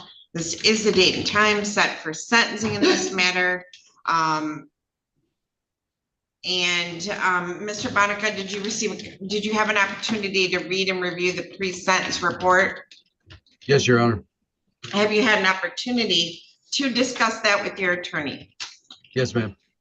Are you satisfied with your attorney and the advice that he has given you? Yes, Your Honor. Mr. Glazier, or well, first, Ms. Arnold, do you wish to explain or challenge the accuracy or relevancy of any information in the pre-sentence report? No, thank you, Your Honor. Mr. Glazier, do you wish to explain or challenge the accuracy or relevancy of any information in the pre-sentence report? Your Honor, the other thing was my client said there was some mention about him being in good health, but he does have a bad shoulder that's gotten worse since he's in jail, but I don't think that needs to be corrected within the report. So is it just sore? Is it a rotator cuff? He's got a rotator cuff, Your Honor. Okay. Okay, and then he is diabetic as well? I didn't know that, Your Honor. Are you diabetic, Mr.? Yes, I am. Okay, so we can add in there, he has a rotator cuff injury, that's fine. This is a Chris Jones file, is he here? Yeah. He's invisible. He's coming back. All right, so we'll make a note in there that he has a rotator cuff injury. Anything else, Mr. Glazier? No, Your Honor. Does the pre-sentence report, well, he has no prior convictions, no prior misdemeanors, felonies, or juvenile offenses. The probation department on count 1 and count 2, child sexually abusive material, aggravated possession, has calculated the sentencing guidelines to be 36 to 60, and count 3, children accosting for immoral purposes to be 0 to 17 months. Do you agree with that calculation and guidelines, Ms. Arnold? I do, Your Honor. And Mr. Glazier? Yes, Your Honor. Ms. Arnold, before the court passes sentence, is there anything you'd like to say on behalf of the people? Your Honor, we would just ask the court to follow the recommendation of probation and our sentencing agreement. And it's my understanding from the U.S. Attorney's Office that if Mr. Bonica is sentenced to 5 years in the Michigan Department of Corrections, they will not pursue a federal prosecution for this matter. All right. Anything you'd like to say on behalf of your client, Mr. Glazier? Just, Your Honor, I know that whatever the federal government has sent by way of letter, and I've got a copy of the letter, is not probably enforceable, but we have agreed that if they did pursue charges, that he could withdraw the plea here, I guess, or something of that sort. But you know, you got to have faith in somebody, and I believe the federal prosecutor when he says he's not going to issue any charges as long as this plea's taken. I've got a copy of that letter. Other than that, Your Honor, my client kind of self-explains what went on here. Never been in trouble before. Obviously, this is a serious matter that he got in trouble for here. I've talked to him, and he's obviously never going to do anything like this again. But I've also advised him he should get into counseling if it's offered within the prison system as soon as possible. That'll help him become eligible for parole if he does engage in that counseling. Okay. Nothing other than that, Your Honor, we don't have anything to. So Mr. Bonica kind of explained it in his statement how this came about.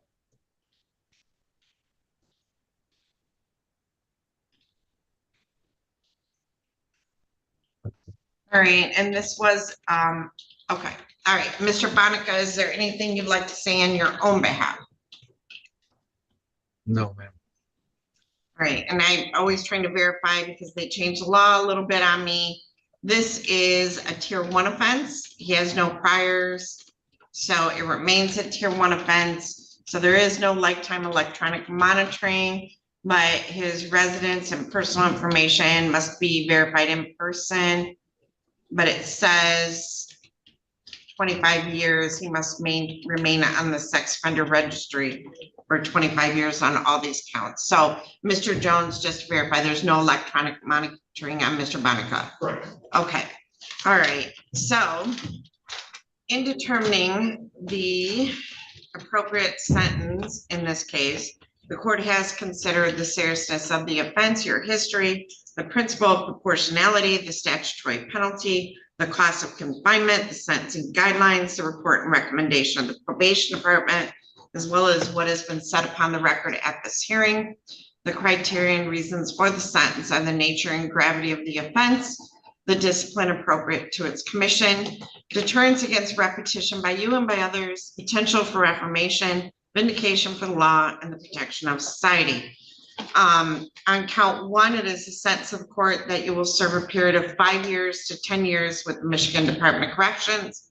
We will give you credit for 244 days served. You must pay $130 crime victim rights fee, $68 in state costs, and $60 DNA fee. You must remain on the Michigan Sex Offender Registry for 25 years.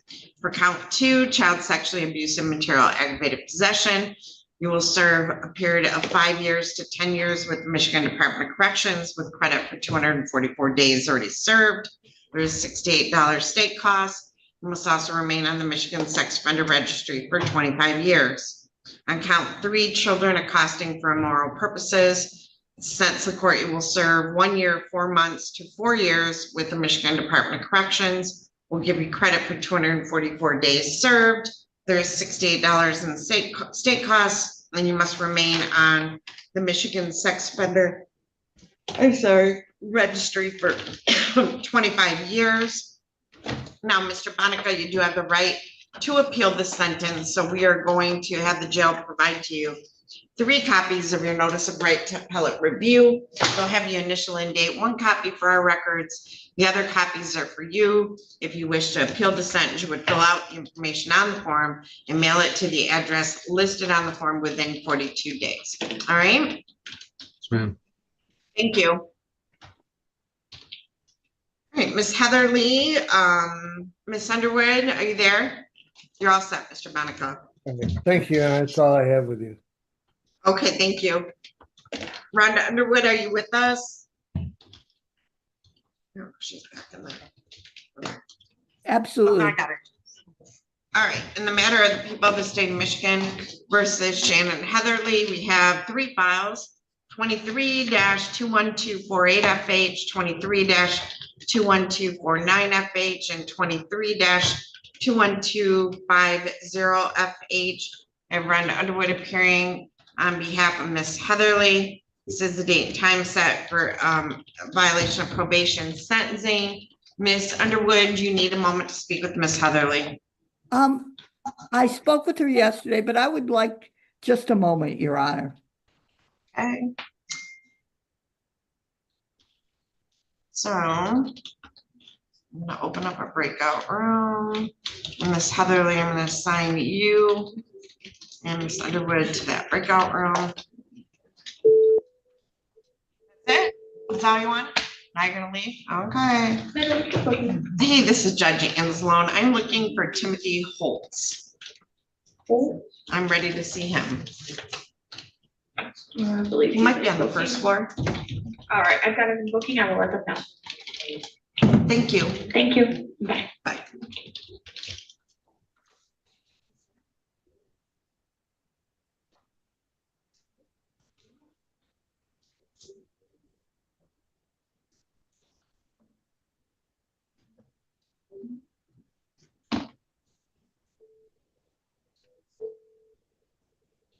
Miss Holly tell you he had rotator cuff issues. Yes, I wrote it down. Yeah, he's got one chair.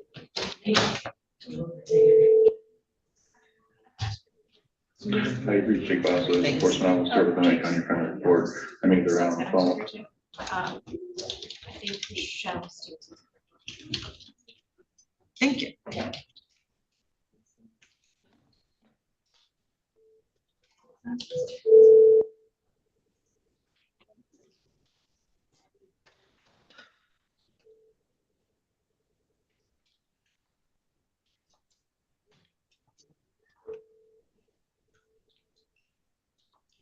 Carefully to the following messages. Periodically, there are changes included for your convenience.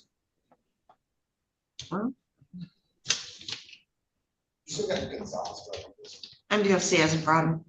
Oh, no. He's gonna be in person? No, they haven't zoomed him in. No, they're supposed to be in person. Yeah, he was supposed to be in person. Oh. They tell us all the time, they'll be like, oh, we don't think we can do that. And so yesterday Becky told them, you said that the last 3 times. And so they were like, oh, okay, we'll get him. Do you wanna let me know when he shows up or if I he don't think he's shows gonna show up. up? No, he is. All right, except Sarah's. All I right. told you before. Huh? I told you the solution to that. Show cause the warden? Yeah. That would be a fun. Actually, all the time. Really? I always get messages. Make sure he's there. Okay. Yeah. Our biggest problem now is getting the forensic exams done. Yeah. Yeah. Is this one too? We have Shannon Heatherly. And I don't know who the probation officer is. Hold on. You guys can't leave.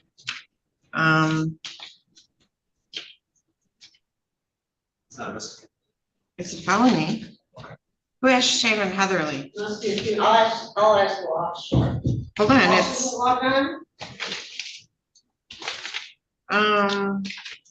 she's not logged on.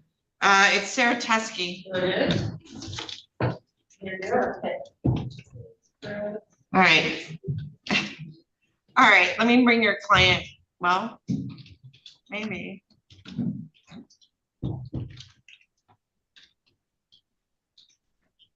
All right, Miss Heatherly. All right, we got you back. So, hold on 1 second. Rid of some of these empty rooms.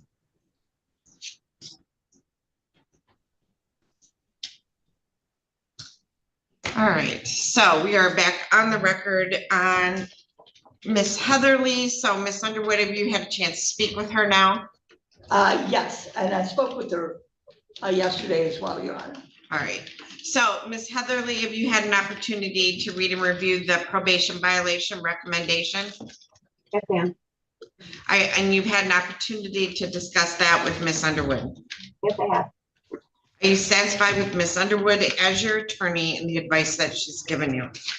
Yes, Your Honor. Is there anything you'd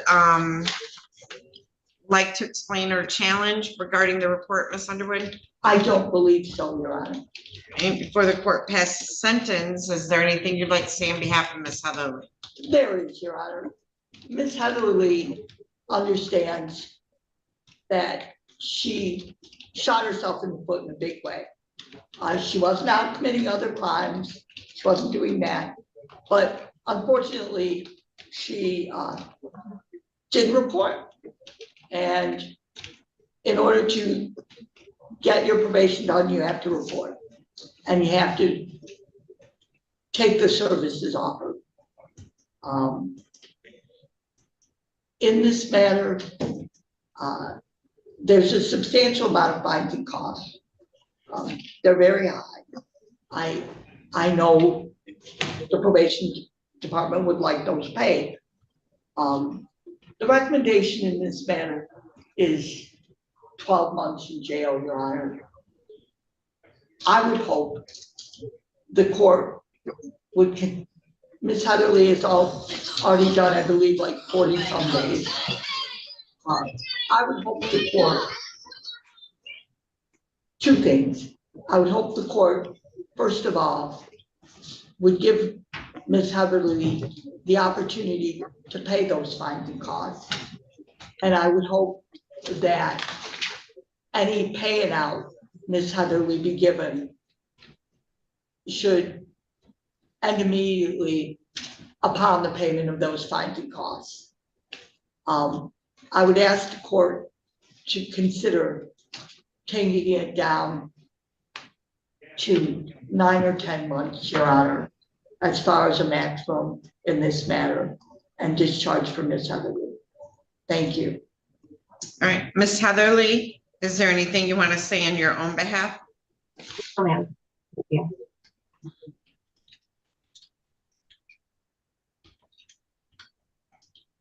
I think, Ms. Heatherly, anything you want to say?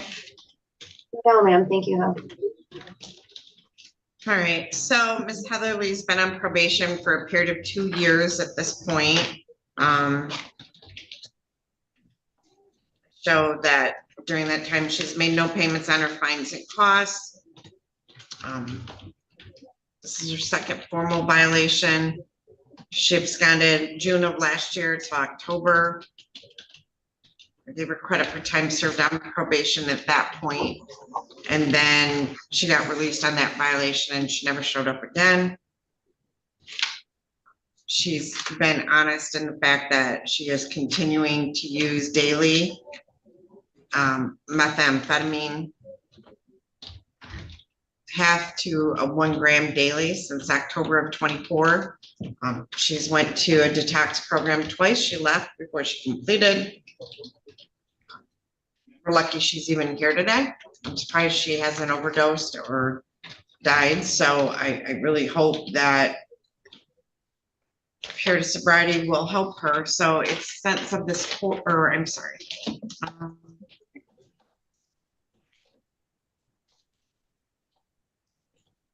You know, Ms. Heatherly, when I look back at your record before, you know, you grew up downriver, didn't have the best home life as a child, lived with your mom, you know, and you had a lot of transitory stuff. You had to, as a child, step up and kind of be the adult in the family, which is hard on a kid because you didn't really get a chance to be a kid.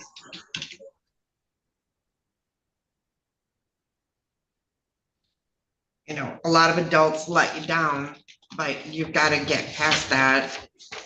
You really got to change your life. Do you have children? I do. I do. No, and you realize you're kind of repeating your childhood for them, right? Yes, I do. I would hope that instead of a lengthy jail sentence, I could go somewhere where I could access to better counseling or substance abuse therapy. But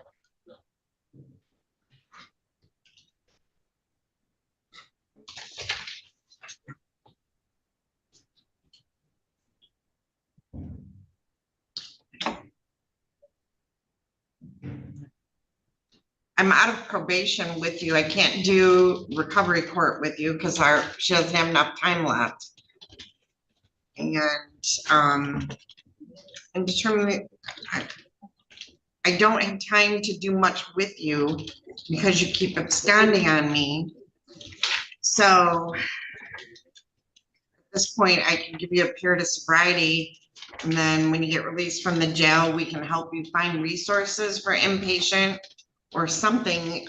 You can just reach out to us, me, Ms. Teskey, or Mr. Coast here, and we can help you. But it's sent to the court that you'll serve 1 year in the Lenawee County Jail on each docket or each count. I'll give you 42 days credit.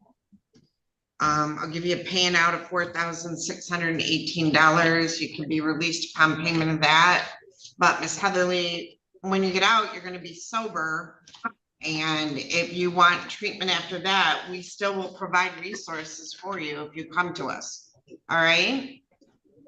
Now you do have the right to appeal this sentence, and we're going to send over to you 3 copies of your notice of right to appellate review. Please sign 1 copy for our records. The other copies are for you. And if you wish to appeal your sentence, you would fill out the information on the form and mail it to the address listed on the form within 42 days. Hold on 1 second, because I know Ms. Spade's going to ask me about this. And that is 1 year in jail on each docket with credit for 42 days. Concurrent, yep. All right, good luck to you, Ms. Heatherly. Thank you. Thank you. All right, I have a pickup, Mr. Holtz. I have him from the jail. Do you want to go back? Yes. I'll go back here. All right, this is in the, I'll wait till Ms. Underwood gets back to her laptop. Did you want to take care of that? Yeah, Gonzalez Rodriguez, are we gonna go on the record on that? Yeah, you want me to do that? So this is in the matter of the people of the state of Michigan versus Jonathan Gonzalez Rodriguez. File number 23-21565FH. And Brenda Underwood appearing on behalf of Mr. Gonzalez. The Michigan Department of Corrections, although verified that they would be producing him today, has failed to do so. So we do not have him. Ms. Adams, do you want me to adjourn this out to July 11? Or do you have a date sooner to adjourn it to? Yeah, I would just say from my records, Mr. Gonzalez Rodriguez was supposed to be here in person this morning. I know, yep. Ms. Adams, do we have a date we can adjourn it to? I'm looking for the best date we can find. He's an MDOC, so I understand it might be later. We could do July 18th at 8:15. Do July 18 at 8:15 in the morning, and that'll be in person once again at his request. Thank you. All right, if you want to go ahead and go in back, that's great. So in shoe date, nothing was filed on that motion. Yeah, I didn't see anything, Judge. I don't know what's gonna happen on that. I'm gonna step up on that. Yeah, we're gonna, yeah, I'm gonna, well, hold on one, yep, go ahead. And I'm gonna step out for a minute too. All right, Mr. Holtz, we were, this is in the matter of, No, it's fine. this is in the matter that, Sarah and Mar versus Timothy Holtz, file number 2008-33341DM. And we have Whitney and Holtz versus Timothy Holtz, file number 24-51596DM. So Mr. Holtz, we are here on each of these files for a show cause. File number 2008-33341DM is arrearages only. And the arrearages as of today's date is $6,903.67. This is like your 7th show cause on this. We did receive a payment of $50 back on March 12 of 2025. So then we have an actively charging file, which is 24-51596DM, which is charging monthly $778. The show cause is from April 3rd of 25. I want to say, Ms. Senkowitz, didn't a disability payout apply to the actively charging one? Because I remember ordering that it applied to the actively charging one and not the arrearage one. Yes, that is correct. I put those notes on the 2008 case. We have not received anything yet on either case.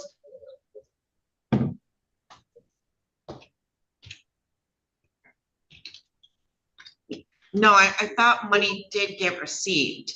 No, there's been nothing received. Miss McGrain, I thought this is the case that I ordered it applied to the actively charging file.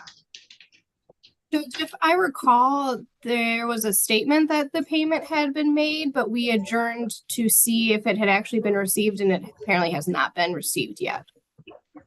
Okay. All right, so on the actively charging file, the child support arrearage as of today's date is $6,411.50. And we have not received the payout from disability. Mr. Holtz, let's see. There was a failure to appear on May 19 of 2025 on both of these files. So failure to pay child support can carry, in your case, up to 90 days in jail, and failure to appear can carry up to 90 days as well. And you do have a right to have an attorney represent you at this and all subsequent hearings. Would you like an attorney appointed to represent you? I thought I already had one appointed, Miss Underwood, I thought was appointed. And can I say something? Okay, can I say something quick? Yeah.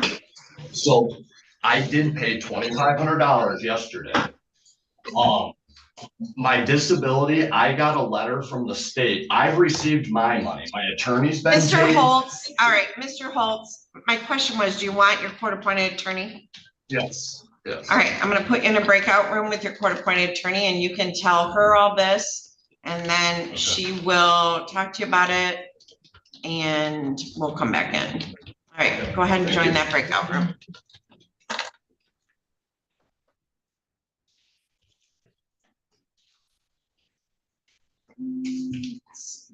$85,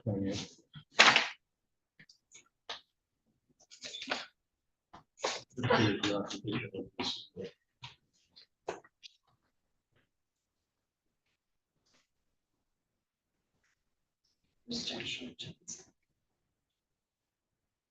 I don't think we'll get the NDOC today. None of this. Did not judge.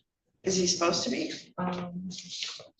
Not till 11:30 is the bench conference, cops conference. So Mansour, you're gonna get those. I don't think anything was filed on Shoemate. I didn't see anything when I checked this morning. Stinson. Tatum. Skyshan. Webb. He's the one that didn't provide verification, but he did show me where he got stabbed in court, so I saw far more than I wanted to see that day. All right, we're just gonna take a brief recess. Thank you.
Please rise, so the court's now in session.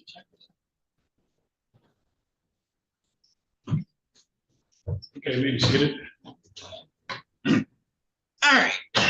Let me bring back.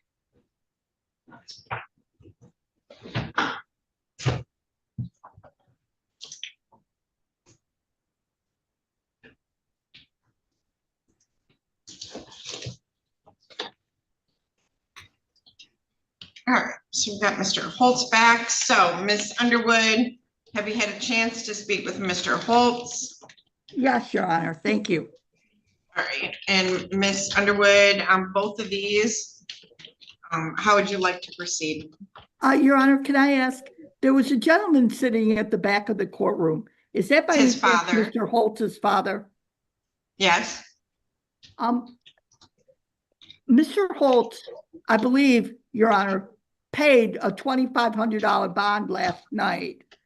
In addition, I believe Mr. Holtz's father will confirm that he did receive a letter from, I believe, Child Support Enforcement saying they had received money from the disability. I believe if this matter, Mr. Holtz came yesterday to the court because he got a letter saying that his court date had been adjourned. And he came yesterday to try to sort this out. I don't believe Mr. Holtz is running anywhere. I believe the money is already there or on the way, in addition to the $2,500 he paid last night. I would ask the court to release Mr. Holtz and set this matter for next week, Your Honor, so that we can demonstrate where the money is, because if it's not there already, it sure is coming. Ms. Senkowitz, are you able to see anything in the system? There is nothing in the system at all, Your Honor. I even went and checked with the county to make sure I was checking in the correct place, and there are no payments in the system except for the one I noted on his paperwork of $50 back in October. Where did he pay the $2,500? Here at the jail last night. They just told me if I paid $2,500, I could leave last night, and then I paid it, and then they didn't let me leave.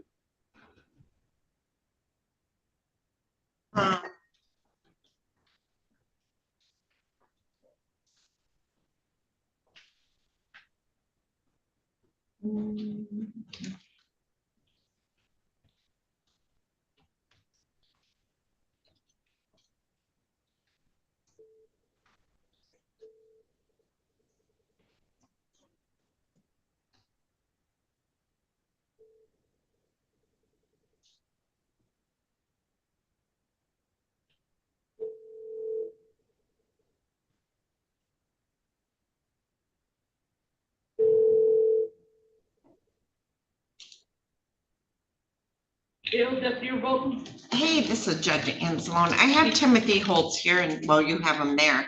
And he said that he paid $2,500 at the jail last night for a bond.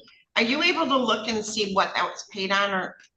1 second, okay, I'm gonna put you on hold. All right, thank you.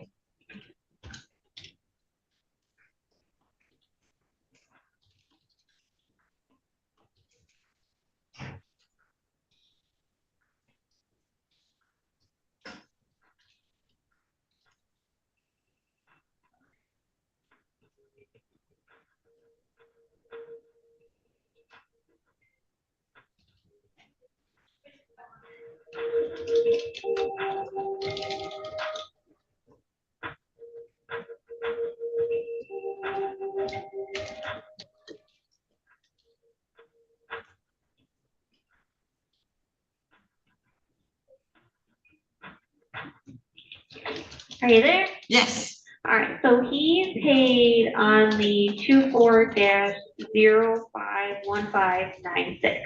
All right, so, and that was $2,500? Yes, ma'am. Okay, and that is the currently charging file. Okay, and so it's being processed to send over to front of the court, correct? Yeah, but it looks like he still owes on the 08-03341-DM. And what was the bond on that one? Do you have that? Yeah, 2,500 also, Okay. cash only. Okay, thank you so much. All right, thank you, ma'am. All right, thank you, bye. All right, so it looks like Ms. Underwood, bond, when he failed to appear, it was set on both files at $2,500, and then he did pay $2,500, which went to the currently charging file number, but there was still a $2,500 bond on the other file, so. Well, I'm asking that be reduced to PR at this point, Your Honor, because that is a substantial amount of money that he paid. In addition, I believe there is money forthcoming. It just hasn't reached the powers that be yet. But I think it is definitely there. It isn't a figment of anybody's imagination. And I think Mr. Holtz demonstrated that he is going nowhere, Your Honor, by his coming in himself. She just said, there's another. Oh, okay. Oh, okay. All right. Okay. And Mr. Holtz, do you live with your dad? Yes, ma'am. Since my divorce, I do. Okay. And all right. So it looks like 2,500 is going to be applied to the other one. Mr. Holtz, did you get any information on how much you're getting back? Yeah, so in addition to what I paid last night, there was No, about how much are you 3,000. getting from Social Security in your lump sum? Well, it's not Social Security. I got hurt at work. It was I'm going back to work right now. I was supposed to be back today. Okay, how much is the lump sum you're getting? I didn't get anything. It went 3,000 to each child support file. I said, I got a little bit, but it's like I fixed my truck. Like So I only you're got saying, like okay, 4,000. Mr. Holtz, you're giving me more information than I care to hear. So $6,000 supposedly was being sent directly from wherever to our cases, correct? Yes, and I have And documentation who of has that in my truck. the $6,000? My attorney told me it was mailed to MISDU in Lansing to the child support. Who's your attorney? Cooper and Bender in Tecumseh. And they're the ones that mailed the check. Well, they're yes, they were at the court when they were mailed at yep. They and I have a mailed letter from them. Mr. Holtz, who got the money and mailed it to MISDU? My attorney. And who is your attorney? David Cooper or Bender? No, Bender. Carl Bender. Carl Bender. Yes. All right.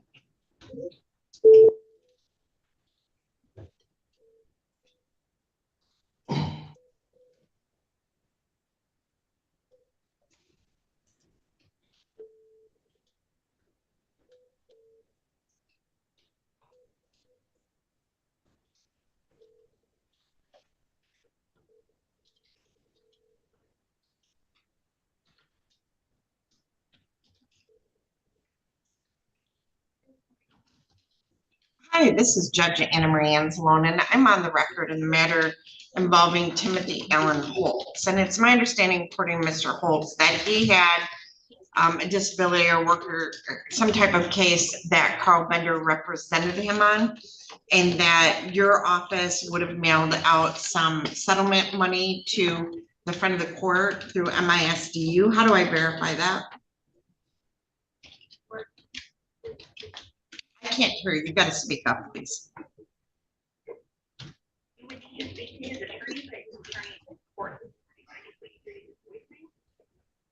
So nobody there would have any information on whether or not a check was mailed?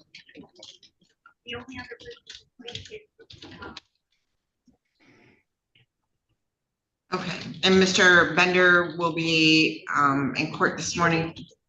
Yeah, just this morning. Okay. Okay, will you have him call Judge Anzalone's office? Okay, thank you. Do you have a number? you would call my assistant, so the number you get from the, you know, from the sheet with all the phone numbers on it.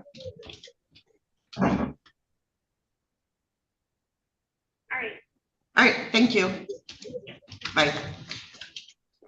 All right, Ms. Underwood, I'm willing to wait to hear from his attorney to verify that it was sent. So I can bring him back at 1:30. Or I can, you know, Ms. Senkowitz, at this point, we have 2,500 that's applied to the currently charging file. I could set this over to Monday to get that verification. I think that would be appropriate, Your Honor. Ms. Adams, are we doing FOC show causes on Monday? No, I show you're out of the office on Monday, Judge, on June 2nd. Oh, so I guess we could set it over to June 9. Ms. Adams, are we doing show causes on June 9? Yes, Judge. All right. All right, Mr. Holtz, we did receive the 2,500, but there was a bond on both files. I'm gonna enter a plea of not guilty. I'm gonna put you over to June 9th at 8 a.m. And then we'll try to get verification from Mr. Bender that that check was mailed, okay? Yes, ma'am. Are we Okay. going, All right. are we going to release Mr. Holtz? Yep, we'll release him on a care bond. Thank you, Your Honor. All right, thank you. Thank you, Your Honor. Thank you. Bye. I don't know how long it'll take to release them, but it might take an hour or two. All right, thank you.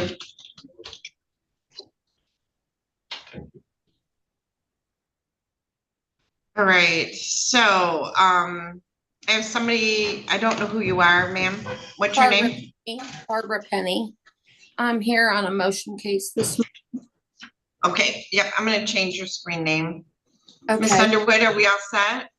I believe, yeah, until 11 or 11:30, Your Honor. I believe we have a judges conference or a conference with you. 11 o'clock on. Yeah. Daniels, Caleb Daniels? No, this is on Joshua Johnson. Oh, okay. All right. Thank you. All right, Ms. Penny, I'm gonna put you in the waiting room and we'll be with you shortly, all right?